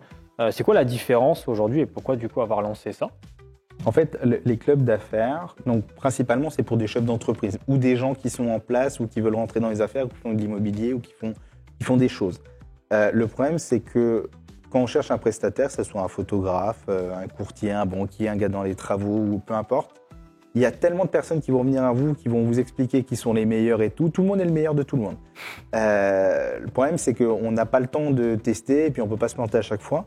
Donc l'intérêt, c'est de pouvoir rentrer sur des clubs. Il y a les clubs, par exemple, Apollo, qui est très très bien, où j'en fais partie également. D'accord. Où j'en faisais partie, pardon. Où là, pour le coup, il y a des avocats, il y a des chefs cuisiniers, il y a un musicien, il y a plein de gens, des assurances. Il y a tout corps de métier en fait. Ouais, c'est pas un club dédié pour l'immobilier. C'est un club où il y a toute personne qui veulent rentrer et qui sont sérieuses. On fait une étude pour voir si c'est pas des margoulas. Ah oui, c'est pas monsieur tout le monde. Quoi. Non. Okay. Mais il y a des personnes qui font pas énormément d'affaires, mais qui sont là en disant voilà, ils sont sérieux. Leurs prix sont cohérents et ça marche pas trop mal. Donc ça permet de mettre, et ces clubs-là permettent de mettre en relation. Donc en principe, c'est Apollo ou BNI, c'est souvent le matin, c'est de 7h à 9h, on vient et puis on partage les affaires dedans. Le matin, c'est bien, mais ça fait tôt, 7h du matin, surtout pour les jeunes comme nous. On aime bien le soir. Donc du coup, j'ai dit voilà, on va faire grosso modo la même chose, mais plutôt le soir, et on va emmener de la plus-value avec des conférenciers qui viennent. Okay. On a eu une personne qui est Morgane, qui fait de l'investissement sur Dubaï qui est broker. Si vous voulez placer de l'argent, il y a des biens à Dubaï qu'il est capable de vous mettre en relation avec des promoteurs ou autres. Pour Donc, c'est acheter du coup sur Dubaï. Ouais. Donc ça, c'est une personne que tu vas venir solliciter pour qu'il passe un moment du coup dans le club, faire une présentation, etc. Il est membre du club maintenant. Ah, il est OK. Et c'est-à-dire que si toi, Anthony, tu as 100 000 euros et que tu t'ennuies avec, peut-être que lui, il va pouvoir te proposer un programme, il va pouvoir te proposer des solutions de financement pour pouvoir acheter là-bas. OK. Et ça marche plutôt bien. On a eu des personnes sur de la prise de parole en public aussi qui sont toujours intéressants pour, quand vous êtes une soirée, savoir parler, être à peu près à l'aise. Donc, du coup, ça s'adresse plus quand même aujourd'hui à des entrepreneurs, à des chefs d'entreprise. À des gens qui veulent faire des choses. OK. Que dans les affaires, à partir du moment où on fait, des investisseurs ou autre, tout ça. Donc ça, c'est un club qui est fermé. Pour pouvoir y assister, venir manger, on peut, c'est payant, c'est le prix du repas. C'est toujours dans des lieux assez sympas. Le lieu est tenu secret jusqu'à la veille, la veille de l'événement. D'accord. Le dernier, on a eu une personne qui travaille sur TF1 qui est assez connue. Donc on a loué une péniche, on s'est mis devant TF1 pour faire le repas et tout, donc c'était plutôt cool. Et on a un autre, donc ça c'est dans Speakeasy, c'est les dîners NTW, on a les petits flyers qui sont là. Ouais. Et on a en Ils sont bien faits d'ailleurs. Ouais, ils sont très jolis. Le graphisme est très très bon. Ouais, je sais pas qui c'est qui les a fait, mais oh la vache. Et après, on a un deuxième club dans Speakeasy qui s'appelle les Jeudis de Limo, donc c'est un jeudi par mois, où là on a que des personnes qui sont soit investisseurs, soit des personnes qui sont marchands de biens ou des personnes qui veulent se lancer. Moi, j'ai parlé avec beaucoup de personnes qui avaient encore rien acheté et qui voulaient juste être aiguillées, qui voulaient des conseils et tout. D'accord. Donc ça, c'est des choses, c'est un peu moins cher. C'est sur Paris aussi, si vous voulez venir, il y a des places dessus. Et on a un groupe WhatsApp que tu pourras peut-être communiquer si tu veux. De toute façon, les amis, toutes les infos seront dans la description. Hein, vous savez, si vous êtes ou dedans, intéressé. où il y a toutes les infos. Il y a des groupes, dont un groupe qui s'appelle Entraide et Partage. Ou échange et Et là, partage. c'est dédié à l'immobilier du coup là. Pas spécialement, mais il y a quand même beaucoup d'immobilier. Ok. Et il y a beaucoup de personnes. Moi, j'ai vu des biens là qui passaient ou des gens qui proposaient en disant voilà, on a acheté un immeuble, il reste une chambre de bonne. Si quelqu'un a 70 000 euros à mettre en financement, Ok. voilà, on peut prendre. Ou des personnes qui cherchaient des informations sur un avocat ou des choses, des nouvelles lois. Enfin, il y a plein de choses. C'est un canal de diffusion qui est incroyable parce qu'il y a beaucoup d'informations dessus. Et en le suivant, ça donne une expertise sur tout. Et surtout, là, aujourd'hui, on est... C'est gratuit ou payant? Ah non, c'est gratuit. Parce que souvent, c'est payant. Pour ceux qui ne savent pas, par exemple, le BNI, c'est quelque chose qui coûte assez cher. Hein. Le ticket d'entrée, c'est une fortune à l'année. Ouais, c'est 2000 euros à peu près. 2000 euros l'année. Même pas... En fait, ça dépend. Si vous faites rien en termes de business, c'est un problème. Hormis si vous avez envie de vous lever tous les mardis matins et puis aller faire un truc. Mais si vous êtes dans les affaires, 2000 euros pour ce que ça va apporter derrière et ce que vous allez économiser en problème et tout, c'est donné en réalité. Ouais. C'est indispensable. Il faut le faire. Alors que ce soit le matin, c'est un peu plus formel. Le soir, moi, je trouve que c'est plus sympa parce qu'on peut boire un petit coup en plus et puis on fait la fête. Et donc voilà. Donc prochain événement le 7 mai, c'est des choses. On commence à 19h, on prend un cocktail, il y a des jeux, il y a des machins. Ouais, et on tout. mettra tout en description. Et ça finit entre 2 et 3 heures du matin. Donc on a le temps de discuter et de faire des belles opérations. Et là-dessus, quand on fait la moyenne de toutes les personnes en se disant voilà qui a fait quoi comme en termes d'affaires, il y a pas mal d'affaires qui sont quand même créées, pas mal de synergies qui sont faites, même avec des gens qui étaient... Entre les membres, du coup entre les membres et puis les invités, énormément. Donc il y a des prestations qui sont mises et tout et tout. Donc ça, c'est du coup un club, c'est très récent. Là, donc là, le prochain événement, 7 mai. Ouais. Et t'en as fait combien déjà depuis? Pas beaucoup, parce que... Alors, on a repris le jeudi de Limo. Jeudi de Limo, ça fait peut-être 5-6 ans, je sais pas. Okay. C'est tous les jeudis, du coup? Une fois par mois. Je crois que c'est le 3e jeudi du mois. Mais voilà, donc c'est avec Marlène qui est avec moi là sur la photo. Okay. Ça doit faire 5-6 ans et qui a rejoint du coup le groupement Speakeasy. Speakeasy, il va avoir beaucoup de choses dedans. Il va y avoir des séminaires aussi qui vont être mis en place. Il y a une nouvelle personne, Sophie, là, qui va rentrer aussi, qui va faire des choses. Le Jumbé, qui est incroyable. Et il y a des voyages, il y a plein de choses qui vont arriver dessus. Donc, et la partie phare, c'est le dîner NTW, parce qu'en réalité, c'est là où il y a tous les membres qui se rejoignent et qui peuvent permettre de faire les conférences et tout. Le dîner, les prix commencent à partir de 75 €. Vous avez le cocktail, c'est le abordable, machin et tout. Ouais, c'est et c'est où en termes de localisation? Parce que c'est que vers là c'est où sur tu Paris. es, c'est sur Paris. Et en fait, on a repris un concept qui existait déjà et que je trouve sympa. Donc le lieu est tenu secret et il est communiqué la veille ou le jour même. Et on est dans un rayon de 300 mètres de l'ancien événement.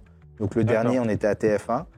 Vous regarderez où c'est à Boulogne-Billancourt. Mais voilà, on va être dans un endroit un peu select qu'on a choisi à 300 mètres de TF1. Et c'est toujours un peu des zones comme ça, du coup? Ouais, c'est que des trucs un peu atypiques. Et tu as une quantité de personnes? Parce que je suppose qu'en termes de repas, il faut quand même prévoir. Tu prévois il faut prendre les places à l'avance. Et de toute façon, Là, d'ailleurs, il reste quelques places sur le 7 mai. Il doit rester une dizaine de places.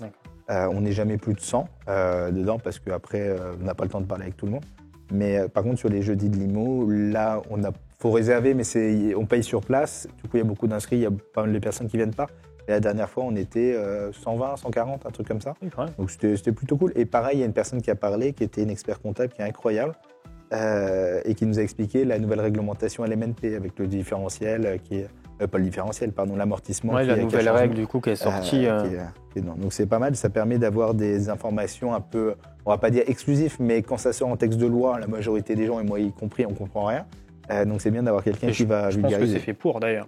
On ne comprenne pas grand-chose en vrai. Je sais pas, mais en tout cas c'est fait pour que les experts puissent comprendre et il y a une logique dedans. C'est un long débat, mais c'était quelque chose qui était quand même très prévisible sur les MNP depuis longtemps. Et du coup, pour toi, le réseau aujourd'hui dans ton activité en général et le fait que tu aies créé un club comme ça, est-ce que pour toi, c'est vraiment aujourd'hui c'est indispensable dans le business ou même dans l'évolution, ne serait-ce que pour faire du business quoi. C'est indispensable. À partir du moment où vous êtes dans l'immobilier, vous êtes dans les affaires, vous êtes dans les gens qui font des choses, le réseau, c'est le critère numéro 1. Vous n'avez pas besoin d'être le meilleur ou quoi. Il faut connaître le maximum de personnes. Un exemple... donc lundi, on a fait le tour d'un immeuble où on a fait le tour de tous les copropriétaires. J'ai rencontré une personne qui m'a expliqué qu'en fin de compte, son appartement, il venait qu'une fois de temps en temps, que ça l'embêtait un petit peu et tout. Moi, j'ai son contact. Ça, c'est quelqu'un qui va vendre un appartement dans pas longtemps. Moi, dans mon réseau, j'ai énormément d'agents immobiliers qui cherchent ce genre de choses. Donc, le fait d'être en réseau avec moi, j'aurais donné les coordonnées. Pendant que je faisais la visite, j'ai une autre personne avec qui je discutais qui m'a expliqué qu'elle était en train de rentrer des immeubles sur Vincennes qui étaient sur des budgets de 2 à 3 millions. Donc c'est des beaux bâtiments, je présume. Je n'ai pas vu à quoi ça ressemble, mais sûrement. Pour ce prix-là, je pense quand même. Et j'étais au pôle IAD avec Laurence, avec qui on travaille beaucoup. Et en discutant avec elle, je lui ai dit, voilà, vous n'avez pas des clients qui cherchent à faire de l'investissement patrimoniaux sur des budgets entre 2 et 5 millions, quelque chose comme ça. Elle me dit, si, j'ai 2 personnes qui sont bien. J'ai mis en relation. Et en fin de compte, nous allons faire la transaction. En fait, c'est que de la connexion. C'est que de la connexion. C'est le plus important. C'est indispensable. Et même si vous êtes au fin fond de la France et que vous vous dites, voilà, moi j'achète les trucs qui sont autour de moi, j'ai pas besoin de machin et tout, indispensable. De toute façon, dans l'immobilier, pour tous les problèmes imaginatifs qu'on peut avoir, il faut que dans votre téléphone, vous avez le numéro de téléphone de quelqu'un qui peut vous sortir de chaque problème. Donc c'est indispensable de connaître plein de monde, de discuter. Et pour les gens qui veulent se lancer et qui ne savent pas, on ne va pas toquer aux portes. Il faut rentrer sur des réseaux et par exemple Speakeasy, ça peut être très très bien. Et c'est national du coup, quelqu'un qui est à Troyes là par exemple, il peut... On n'est pas très très loin. En fait sur le WhatsApp on va pouvoir avoir des informations. Là il y avait par exemple une marche pour les événements qui sont exclusivement sur Paris. Bon après Troyes c'est pas très très loin. Oui, c'est sûr. Voilà, sur Paris c'est quand même sympa de faire une petite soirée avec des hôtels autour, ça va. Et même s'il faut payer à l'hôtel 200 balles et 100 balles de trucs pour 300 balles, vu ce que ça va vous apporter en termes de mindset, en termes de connaissances et tout, je crois que les 300 balles ils sont très vite amortis. Ouais, en fait, c'est de l'investissement en soi-même. C'est indispensable. Okay. Indispensable. Donc voilà. Et après sur les groupes d'échange et tout, il y a pas mal de choses. Moi je vois des personnes qui se lancent dans l'investissement et qui ont besoin d'être assurées, qui ont mis une annonce là sur le Bon Coin en disant vous en pensez quoi, c'est une bonne affaire. Il y a 10 personnes qui ont répondu en disant voilà, fais gaffe, le plafond il est en amiante, là il y a le truc, ça c'est une connerie. Du coup, en fait, ils envoient des annonces sur le canal. Il y a plein de choses. Alors, faut pas polluer non plus, mais il y a pas mal de choses et on connaît. Et puis du coup, il y a cette personne-là qui dit bah tiens, si tu te lances, on va t'aider. Là, je te mets lui, je te donne le numéro du notaire, comme ça il va te faire voir, machin, tu l'appelles de ma part. C'est tout de suite plus simple et ça te permet d'avoir des 0,6. On gagne en fluidité et puis ça rassure aussi peut-être la personne aussi. Imagine, tu te lances, ta première acquisition, tu es tout seul, tu sais pas comment ça se passe, tu passes là. Tu ressors, tu as le numéro de portable du notaire qui va t'aider sur la vente. Ça te coûte 0 parce qu'en plus, les frais sont divisés par 2. C'est presque ton copain où vous tutoyez. Bah, tu es déjà un peu sauvé. Et s'il y a une arnaque, déjà, tu es sauvé. Donc, c'est pas mal. En fait, tu sais que tu peux te reposer sur un réseau d'experts qui sont là en fait, dans ta poche, du coup, directement. Et c'est du bénévolat. Et dans l'autre sens, il y a une marchande bien qui a posté hier ou avant-hier une photo d'un immeuble qu'elle a acheté et elle demandait qu'est-ce que vous en pensez de la faïence au sol. C'est de la vieille faïence, moi, je trouve ça magnifique. Qu'est-ce que je fais? Je la vire, vous trouvez ça joli et tout. Il y a 300 personnes qui ont répondu, qui ont donné leur avis. Ça donne un ordre d'idée pour savoir qu'est-ce qu'on va faire et sur la valeur locative, est-ce que ça vaut le coup de refaire ou pas. Et pour le coup, je crois qu'elle le change. Mais d'ailleurs, elle passe au showroom lundi, on va regarder ça. Voilà, c'est intéressant. Et donc ça apporte du business aussi, voilà. Du coup, et c'est pour très les gens, bienveillant. Donc on n'a pas de problème, les gens discutent avec tout le monde, il n'y a pas de souci.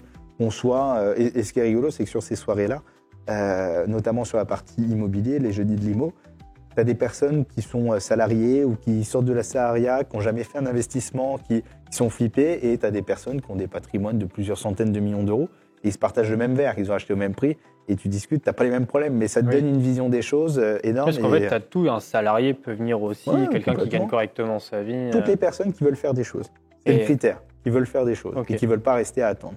D'accord. Et pour résumer, du coup, sur ce club business, avant de passer, du coup, tu vas nous montrer, pour éviter les pièges sur les annonces sur le Bon Coin, là, s'il y a des gens qui ont envie de se lancer un petit peu dans l'immobilier, là, on va regarder ça en direct, comme ça, tu vas pouvoir nous donner tes conseils. Comment tu résumerais, du coup, ce club-là en quelques mots, et c'est quoi la suite pour ce club? Alors, le Speakeasy Business Club, c'est un groupement de clubs d'affaires. Dans ce club d'affaires, vous avez la priorité, c'est les dîners NTW, où vous avez des membres qui sont sélectionnés avec une conférence, un repas. Vous sortez avec du mindset, de la connaissance, du réseau. Deuxième club, vous avez les jeudis de l'IMO. Les jeudis de l'IMO, c'est que sur l'immobilier, principalement sur l'immobilier et pour les personnes qui veulent voir sur l'immobilier. Vous n'aurez pas le temps de parler avec tout le monde parce qu'il y a trop de gens, mais vous allez prendre un verre, vous allez passer un bon moment. C'est un petit peu différent. Il y a un côté, vous avez une salle de classe où vous allez connaître tous vos copains. De l'autre, vous êtes dans la cour de récréation, il y a plein de gens, c'est sympa aussi. Donc c'est deux fonctionnements différents. D'accord. Les dîners NTW, on va les dupliquer un peu sur Paris et sur d'autres villes également. Les jeudis de l'IMO, ça sera que sur Paris. Il y a d'autres clubs qui vont se gruffer dedans, où il y a par exemple du padel, il y a la personne qui fait sur Dubaï, il y a Sophie sur le djembé, il y a pas mal de choses. Et toutes les personnes qui auront l'habitude d'être dedans vont pouvoir voir. Il y aura aussi des séminaires qui vont arriver en septembre, et des sorties, des voyages, il y a pas mal de choses qui vont arriver, au Maroc et au Pérou d'ailleurs. Vous avez le groupe WhatsApp avec la communauté, vous avez tout le monde.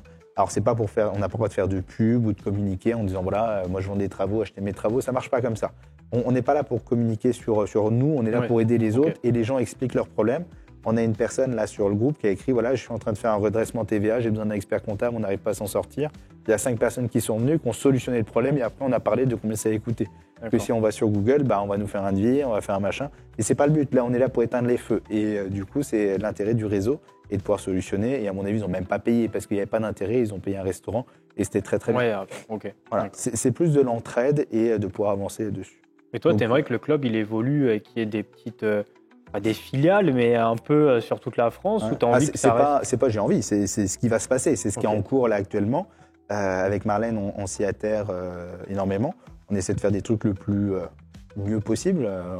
On fait partie de beaucoup de clubs d'affaires qui sont le matin, le soir, l'après-midi ou autre, où moi j'ai l'impression que ce qu'on fait est mieux parce que c'est plus dans l'air du temps, mais les autres clubs fonctionnent parce qu'ils sont là depuis plus longtemps que nous, il n'y a aucun souci. Nous, on a commencé il y a moins d'un an. C'est tout jeune. Ouais, et on a déjà quasiment 400 membres et tout, c'est très bien, ça prend vite, et on est juste sur l'ouest parisien. Donc ça prend bien, c'est une bonne ambiance et tout. Mais voilà, je dis pas que les autres sont moins bien, on est différents. Voilà, on fait des choses un peu différentes qui bousculent les codes. On aime bien la concurrence, que souvent dans ces clubs-là, on n'a pas le droit d'avoir de la concurrence.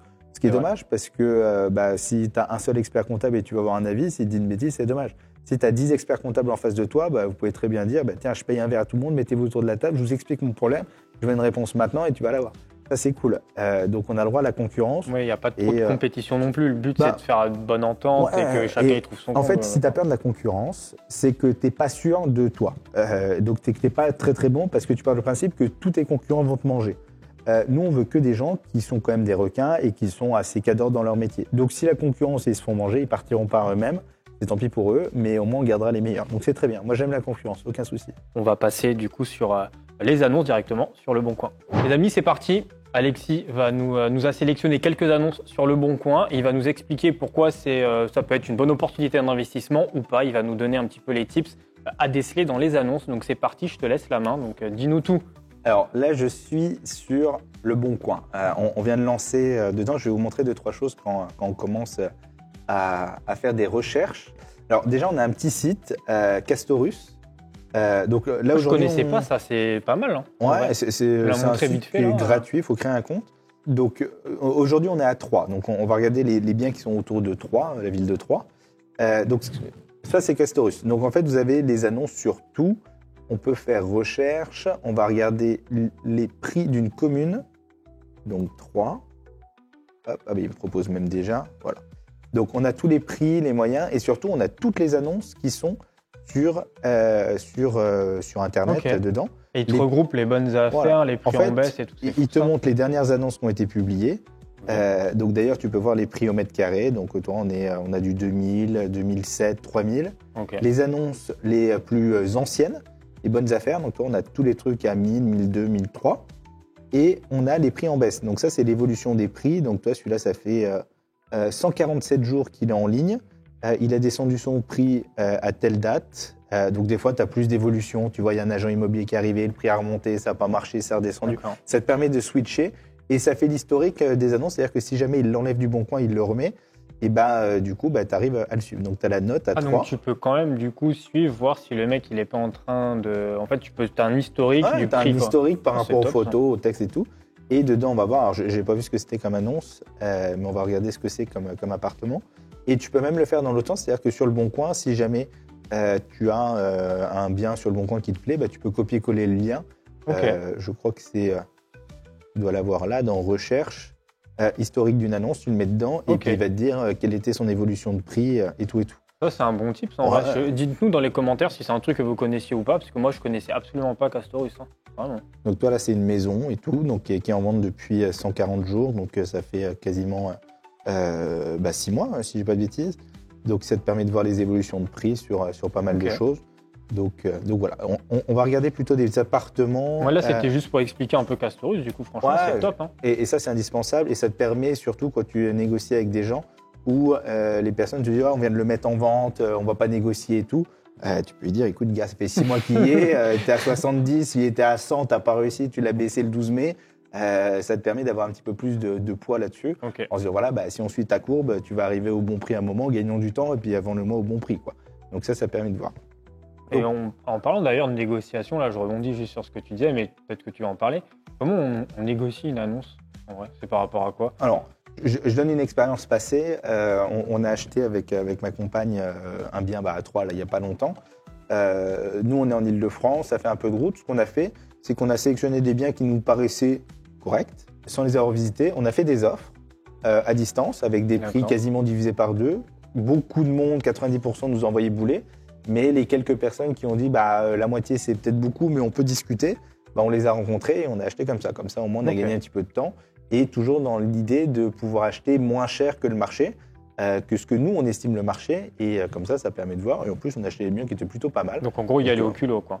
Il faut toujours y aller au Ok. culot, de toute façon. À partir du moment où tu fais une offre et qu'on te dit oui, c'est que tu pouvais proposer 20% moins cher. Ça, c'est à savoir. Alors, qu'est-ce Alors qu'on qu'est-ce pourrait que tu vas regarder nous dégoter là? Un truc bien, on a envie regarde. d'investir. Celui-là, il est pas très joli. Hop. C'est vrai qu'il donne pas très envie. Donc là, on est sur un duplex, du coup, 55 mètres carrés. Ouais. Je reprends juste l'annonce, hein. Je connais pas le bien.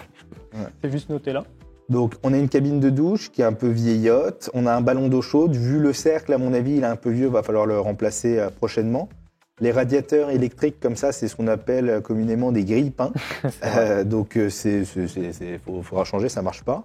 Le sol, alors je sais pas si c'est du carrelage ou si c'est des dalles lino. Non, c'est du On carrelage. dirait d'un vieux carrelage. Ouais. Ouais, le carrelage, parce que souvent, on a ces anciennes dalles. On a eu le cas là, hier sur un bâtiment où en fait c'est des anciennes dalles, c'est dans les années 70 et c'est souvent plein d'amiante. Là, Ok. vrai problème, parce que du coup, le budget de travaux, il explose avec ça. Et un bien comme ça, là, pourquoi t'as cliqué sur celui-ci? Bon, parce qu'il t'a fait était de l'œil? moche. Parce qu'il était moche? Tu ouais. cherches un bien moche, toi, Ouais, de base? toujours. En fait, sur l'investissement, du moins, à partir du moment où vous avez un coup de cœur, c'est pas une bonne affaire, parce que vous n'êtes pas rationnel.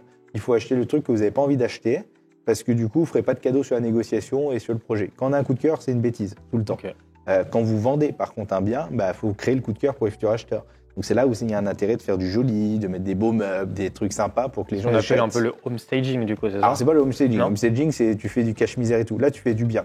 Par exemple, moi, le premier bien que j'ai acheté quand j'avais 18-19 ans, j'ai acheté un bien qui valait 45 000 €. On a fait du beau, on a mis des jolis meubles et tout, pas des choses de Roche-Beaubois. On a fait des trucs qui paraissaient bien et qui étaient jolis. On l'a revendu 3 semaines plus tard, j'avais pas payé la première mensualité, 75.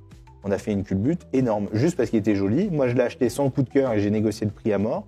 Par contre, les futurs acheteurs, ils ont eu un gros coup de cœur, il était bien placé en plus. C'était dans une petite ville de province et du coup, c'était la bonne affaire pour eux, pour moi aussi. Et du coup, voilà. Donc, quand on achète un truc, il ne faut pas que ça soit joli. Et celui-là, alors désolé pour les personnes qui le vendent, Il n'est pas très joli. Et dedans. Et du coup, qu'est-ce qu'on doit repérer sur une annonce comme ça? Quelqu'un, du coup, là, Alors, déjà, ouais, je vois déjà, agence il y a un truc qui est pas s'abstenir, mal. Agent, c'est démarchage s'abstenir, donc c'est-à-dire que ce n'est pas un agent immobilier. Alors, d'un côté, si c'est le particulier qui vend, il n'y aura pas les frais d'agence, déjà, ça c'est bien. Par contre, il n'est pas obligatoirement très rationnel sur le marché. Là, aujourd'hui, on voit que son bien, il est à 1 300 € du mètre carré. On a vu que la moyenne sur 3, alors je ne sais plus où était sur Castorus, on était plus cher que ça. Hop, on va repartir. Hop, pardon, 3. Un appartement, et on est plutôt à 1 700 € du mètre carré. On a une décote d'ailleurs sur les 12 derniers mois. On a perdu un peu de valeur immobilière. Donc là, on peut dire que du coup, il est inférieur au Il est marché. inférieur au prix du marché. Par contre, celui-là, alors je suis dans les vieilles annonces. Donc il est assez vieux. Donc c'est-à-dire que s'ils ne le vend pas alors qu'il est clairement en dessous, c'est qu'il y a obligatoirement un problème. C'est possiblement un rez-de-chaussée, je présume. Rez-de-jardin, donc oui, il est bien au rez-de-chaussée. Okay. Rez-de-jardin, c'est le mot plus joli pour dire rez-de-chaussée, mais on est au rez-de-chaussée. Pourquoi donc, c'est pas bon d'avoir un rez-de-jardin? Alors, deux choses. Une part, les cambriolages. C'est quand même vachement plus facile de cambrioler quelqu'un qui est au bon niveau que monter 4 étages par la façade. Et surtout, la luminosité. On ne voit pas grand-chose parce qu'il y a des immeubles qui sont de 3-4 étages, donc il y a moins de soleil, donc c'est toujours très sombre. D'ailleurs, les photos qui ont été prises, les volets sont fermés, nuit, ouais. Donc ça montre bien. Mais ça, c'est pas vendeur, par exemple, là, le gars qui a pris des photos comme ça. Ah non, je ne veux pas du tout, mais tant mieux pour nous. Donc c'est-à-dire que là, vous voyez, c'est assez sombre, ça doit être en journée. On voit que la pièce, elle est un peu éclairée par le truc, mais il y a quand même là-bas les lumières qui sont allumées, donc ça doit être très très peu lumineux. Donc c'est pas top. C'est pas top pour y habiter, mais par contre pour de l'investissement, c'est très bien parce que celui-là d'appartement qui est pas fou par rapport à l'appartement en face qui est tout joli avec un beau parquet, avec des trucs et tout, vous allez l'acheter peut-être 30, 40, 50% plus cher. Par contre, le loyer sera le même parce qu'ils sont plafonnés, donc vous louerez le même chose. Donc il y a une calcul de rentabilité qui va rentrer obligatoirement dessus. Du coup, pour négocier un bien comme ça, alors on n'a pas lu toute la description, c'est pas l'idée, hein, mais c'est comment tu arrives à négocier un truc comme ça? Tu te réfères vraiment du coup au prix au mètre carré par rapport et aux photos ou comment tu y vas en disant là, en gros il est à j'ai 75 000, travaux Donc en soi, en termes de travaux, après c'est une question de coup de main. Là, c'est des fenêtres. Du rafraîchissement. Ça a l'air d'être du double vitrage. Ouais, c'est du fenêtre PVC. Ouais. Donc PVC, c'est toujours double vitrage. Quand il y a ça, c'est souvent PVC. Là, il y a un radiateur qui a été changé. Il devait avoir très froid. De toute façon, la chaleur monte. Donc c'est pour ça qu'ils ont changé en bas. Il y a un radiateur à changer en haut. La cuisine, elle n'est pas incroyable. Une cuisine comme ça, pour du locatif, vous mettez 2 000 €. Ça va être très, très bien. Le parquet, le sol, il n'est pas fou. On va passer en parquet vinyle. Il y a 60 mètres carrés, 55 mètres carrés. Ouais. On va être à 4 000 €, donc on arrive déjà à 10, et puis avec les petits travaux d'amélioration, allez, 15 000, on est bien. 15 000 €, on est bien. Donc ça fait 75 000, j'ai la calculatrice qui est là. Et du coup, c'est un duplex. Un duplex, ouais. Donc oui, il y a une chambre au-dessus. Donc une chambre à 3, ça vaut quoi? 600 € la location, à peu près? 600, 700 €? Oui, ça va être ça. On va mettre 650. Donc le calcul, c'est la location annuelle, donc x 12, divisé par le prix d'acquisition. Et donc là, on est à 75 000, je crois. Oui, c'est ça, 75 000. C'est 75 ouais. Donc on va dire 90 000 avec les travaux, divisé par 90 000. 1, 2, 3. On fait en direct, on va voir combien ça sort. Hop, donc ça nous donne un pourcentage, fois 100, et on va arriver à 8,6%. Hop, ça switché. Ah, mais oui, ça a perdu, ouais. Mais ça faisait 8,6. Et quelques. Ouais. 8,6. Donc ça, c'est ta renta, c'est ça? Ça, c'est la rentabilité brute. Okay. Après, il va falloir compter les charges, il va falloir compter pas mal de choses. Mais déjà, pour pouvoir se baser, on est déjà pas mal. Donc celui-là, avant même de négocier, on sait déjà que c'est une bonne affaire. D'accord. Après, tout ce qu'on va pouvoir gratter, ça peut être pas mal. Ce qu'il faut faire attention...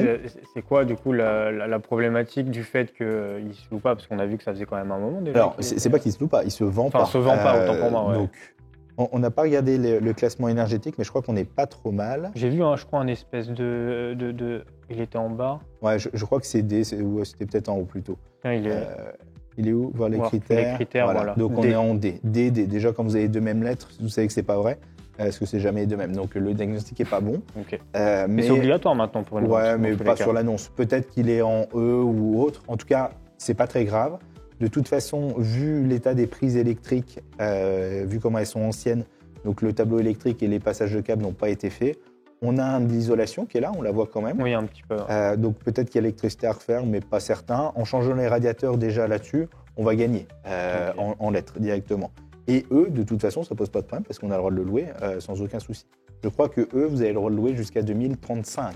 Après, il faudra faire ou 2034. Je sais plus. En tout cas, ça nous laisse un petit peu de temps pour pouvoir faire des travaux Et d'amélioration. du coup, quand tu as calculé ta rentabilité comme ça, comment tu vas aller négocier auprès du vendeur? Tu lui dis, bah, moi j'ai calculé que j'avais 15 000 euros de travaux, ou est-ce que tu apportes d'autres arguments que les travaux? En fait, les travaux, il faut faire attention, parce que souvent, c'est ce que font les gens. Ils disent, voilà, je viens, j'ai fait une devis avec un architecte, ça coûte tant de travaux et tout.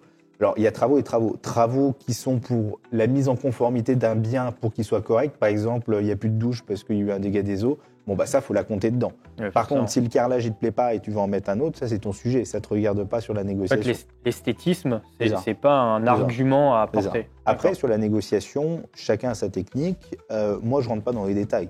Là-dessus, alors, ce n'est pas mon ordinateur, mais on peut très bien envoyer un message à Mathieu et dire que son appartement est très bien et que j'aimerais bien le visiter. Par contre, moi, j'ai un budget de 55 000 euros. Est-ce qu'il est déjà ouvert à la discussion là-dessus ou pas? S'il dit non, bon, ça va être un peu plus compliqué. Et on va lui dire, on va regarder sur Castorus. Celui-là, il était en vente depuis, je crois, ça faisait 3 mois, un truc comme ça. Bon, on va dire, voilà, sur les 3 derniers mois, pourquoi il n'est pas encore vendu? Peut-être qu'il faut vous remettre en question et on va peut-être trouver une solution. Donc, il ne faut pas avoir peur d'aller discuter et comprendre les intérêts des gens. Peut-être qu'il y a un truc qui est mal vu. Mais en attendant, toutes les annonces qui sont avec des jolies photos, on en a vu tout à l'heure là des biens, tout le monde va aller dessus.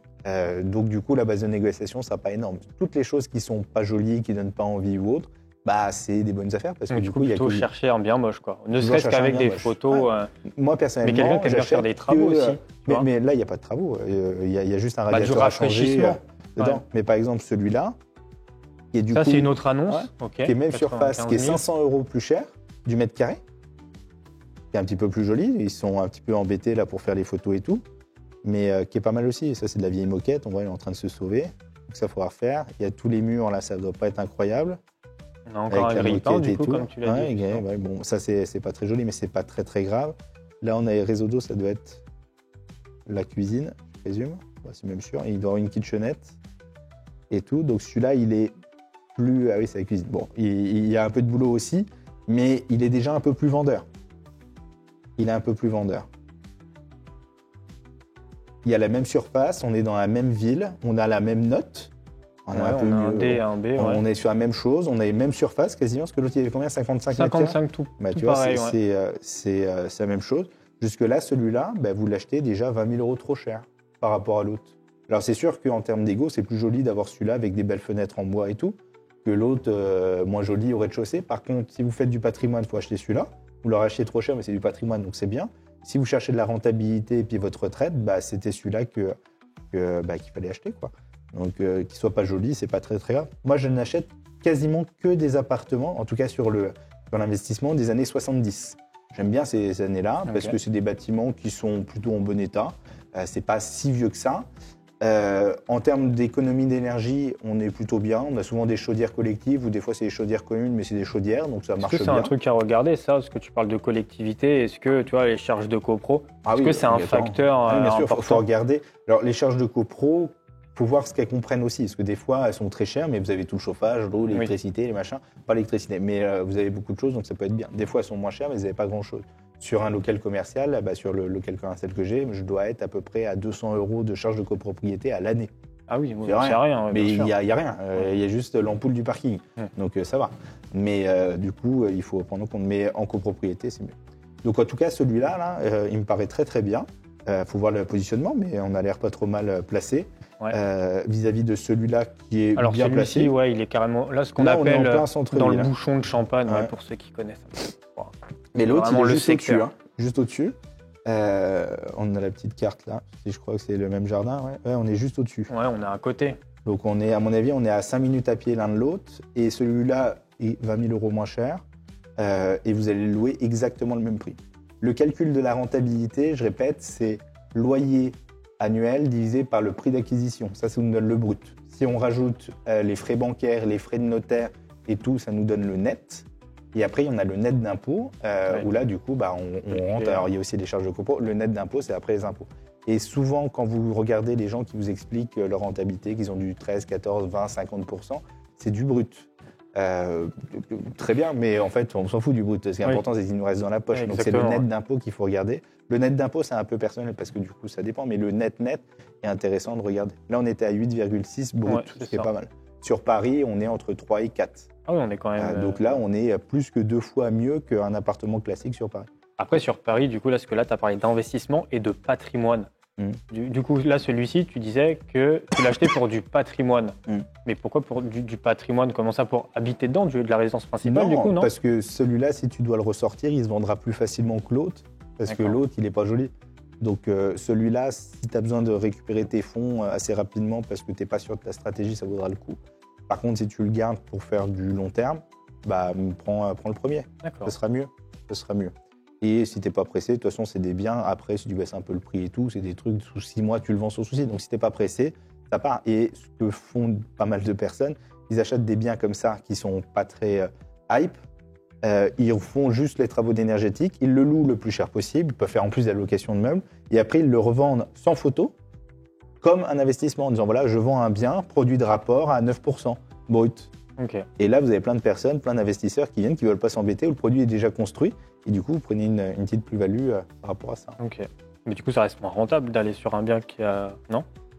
Bah, Il fait pas de valorisation sur le prix du bien, il fait juste par rapport à la prendra autant de valeur. rentabilité. C'est-à-dire ça. que là, si tu l'achètes 70 000 ou 75, la probabilité que dans 5 ans, il vaut moins de 70 000, elle est quand même relativement Oui. très faible. Ouais, sauf s'il y a un Surtout. vrai truc, Ouais. une problématique quelconque qui peut arriver. De façon générale, ça Ouais, monte c'est toujours. ça. Après, surtout avec toutes les conjonctures actuelles, avec l'euro numérique, avec tout ce qui est en train de se passer, l'immobilier, ça flambe. Et ça va flamber encore plus. Donc, c'est pas des mauvais points. Ok. On avait d'autres annonces ou pas? Ouais, on peut regarder une autre pour voir. petite pour voir un peu. Parce que celui-là était joli, 61 mètres carrés. Donc là, au prix au mètre carré, on est à 2006. Alors tout de suite, c'est vrai que ça a On quand est même 1000 plus euros égal, plus quoi. C'est cher, très ouais. joli. Donc ça, en résidence principale, c'est très sympa. Moi, je veux bien y habiter. Mais par contre, en investissement, vous n'allez pas louer plus cher que de l'autre côté.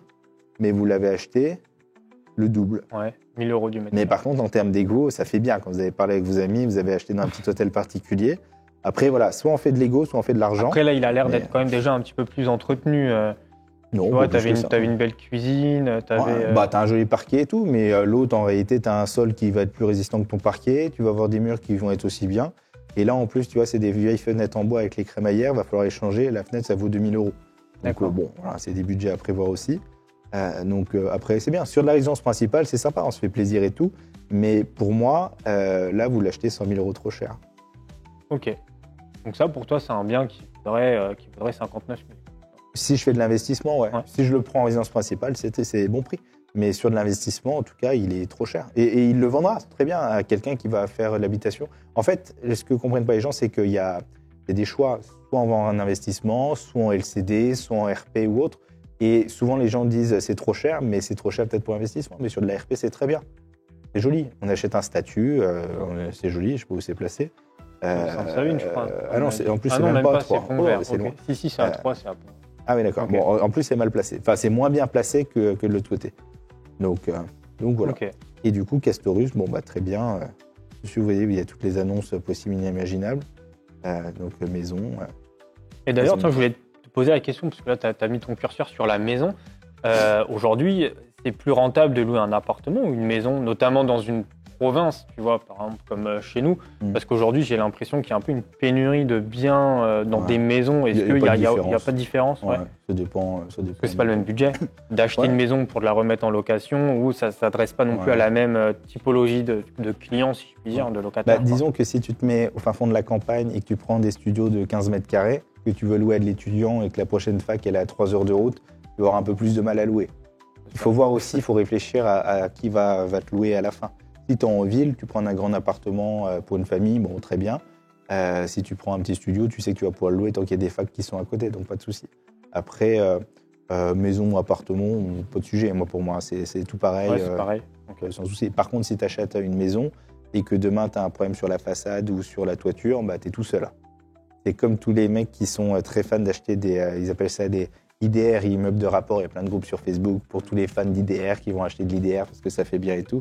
Ok, on en reparlera quand il y a la toiture qui a à refaire. Et là, ça va déchanter. Moi, j'aime mieux avoir 10 appartements dans 10 copros différentes que avoir 10 appartements dans le même immeuble. Parce que quand il y aura un squat qui va se poser en face ou qui va avoir un truc et tout, au moins mon risque il est étalé sur 10 lieux que sur Et un donc seul. pour toi, c'est mieux d'avoir un patrimoine immobilier qui est éclaté dans plusieurs du coup copropriétés dont tu n'es pas Ouais. le seul Ouais. gestionnaire au final. Et même sortir, c'est-à-dire pas être uniquement dans la même ville, pas uniquement dans le même pays, pas uniquement dans la même fiscalité. Changer, pas faire que de la location courte durée, pas faire que du LMNP, pas faire que du local commercial. Et pourquoi pas Dubaï? Ok. Est-ce que tu as un petit mot de la fin, un petit, je sais pas, des derniers conseils, des derniers trucs pour que les gens, je sais pas, qu'ils ont envie de se lancer dans Bah, il faut y l'immobilier aller, ou pas, tu vois. Ouais, il faut y aller. De toute façon, moi, je rencontre beaucoup de personnes qui réfléchissent depuis longtemps à acheter un appartement, que ce soit de la résidence principale ou de l'investissement. Et en principe, ceux qui réfléchissent longtemps, quand ils achètent, ça leur va pas, c'est pas parfait, il y a toujours un truc. Et il y Après, en je a pense que ça d'autres, peut jamais être parfait. En soi. Ouais, en fait, il faut s'adapter, c'est pas très grave. La perfection n'existe pas et c'est un coût qui est au-dessus de nos moyens. Donc de toute façon, il faut y aller. Et même si c'était pas le produit parfait, idéal ou quoi, en vrai, c'est pas grave. Ce qui est triste, c'est pas y aller. Moi, j'ai plein d'amis qui, ça fait 10 ans où je leur dis d'acheter et qui cherchent et que le truc il est pas parfait parce qu'il est pas plein sud, parce qu'il est pas machin et tout. Alors plein sud, les appartements en plein nord, ils se louent aussi cher que ceux de plein sud. Hein. Mais c'est pas. Et ça fait 10 ans et maintenant les taux ils ont fait x2. Ouais, et puis en fin de l'immobilier compte, aussi, du coup, en voilà. 10 ans, il a pris. Et en ouais, 10 ans, il aurait déjà remboursé la moitié de son crédit, c'est un peu dommage quoi. Donc faut y aller, pas sur n'importe quoi, mais une recherche d'appartement. En vrai, entre le moment où on se dit ok, j'ai un budget de 100 000 euros et j'y vais, et entre le moment où on s'est mis d'accord sur un prix, faut pas que ça dure plus d'une semaine, sinon on est trop long. Ah ouais. Ah ouais, faut y aller. Oh, c'est court quand même. ça. Non, faut y aller.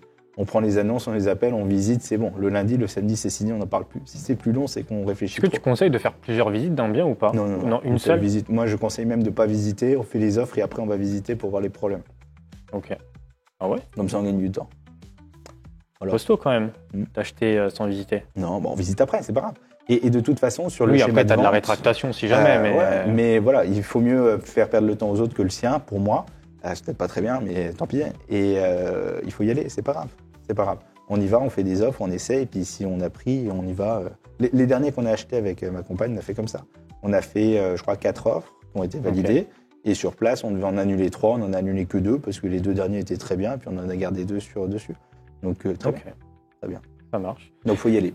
Voilà. Donc, le maître mot de la fin, les amis, c'est que lancez-vous au final dans l'investissement. En plus, 2025, ça reste une année qui est quand même assez intéressante. L'immobilier est encore assez accessible et les taux en plus baissent, donc plutôt intéressant. Vous retrouvez tous les liens directement dans la description pour retrouver aussi tous les liens du club, etc. Pensez à l'abonnement, pensez au pouce bleu, c'est gratuit et ça soutient de fou. Merci à vous et je vous dis à la semaine prochaine pour un nouvel épisode.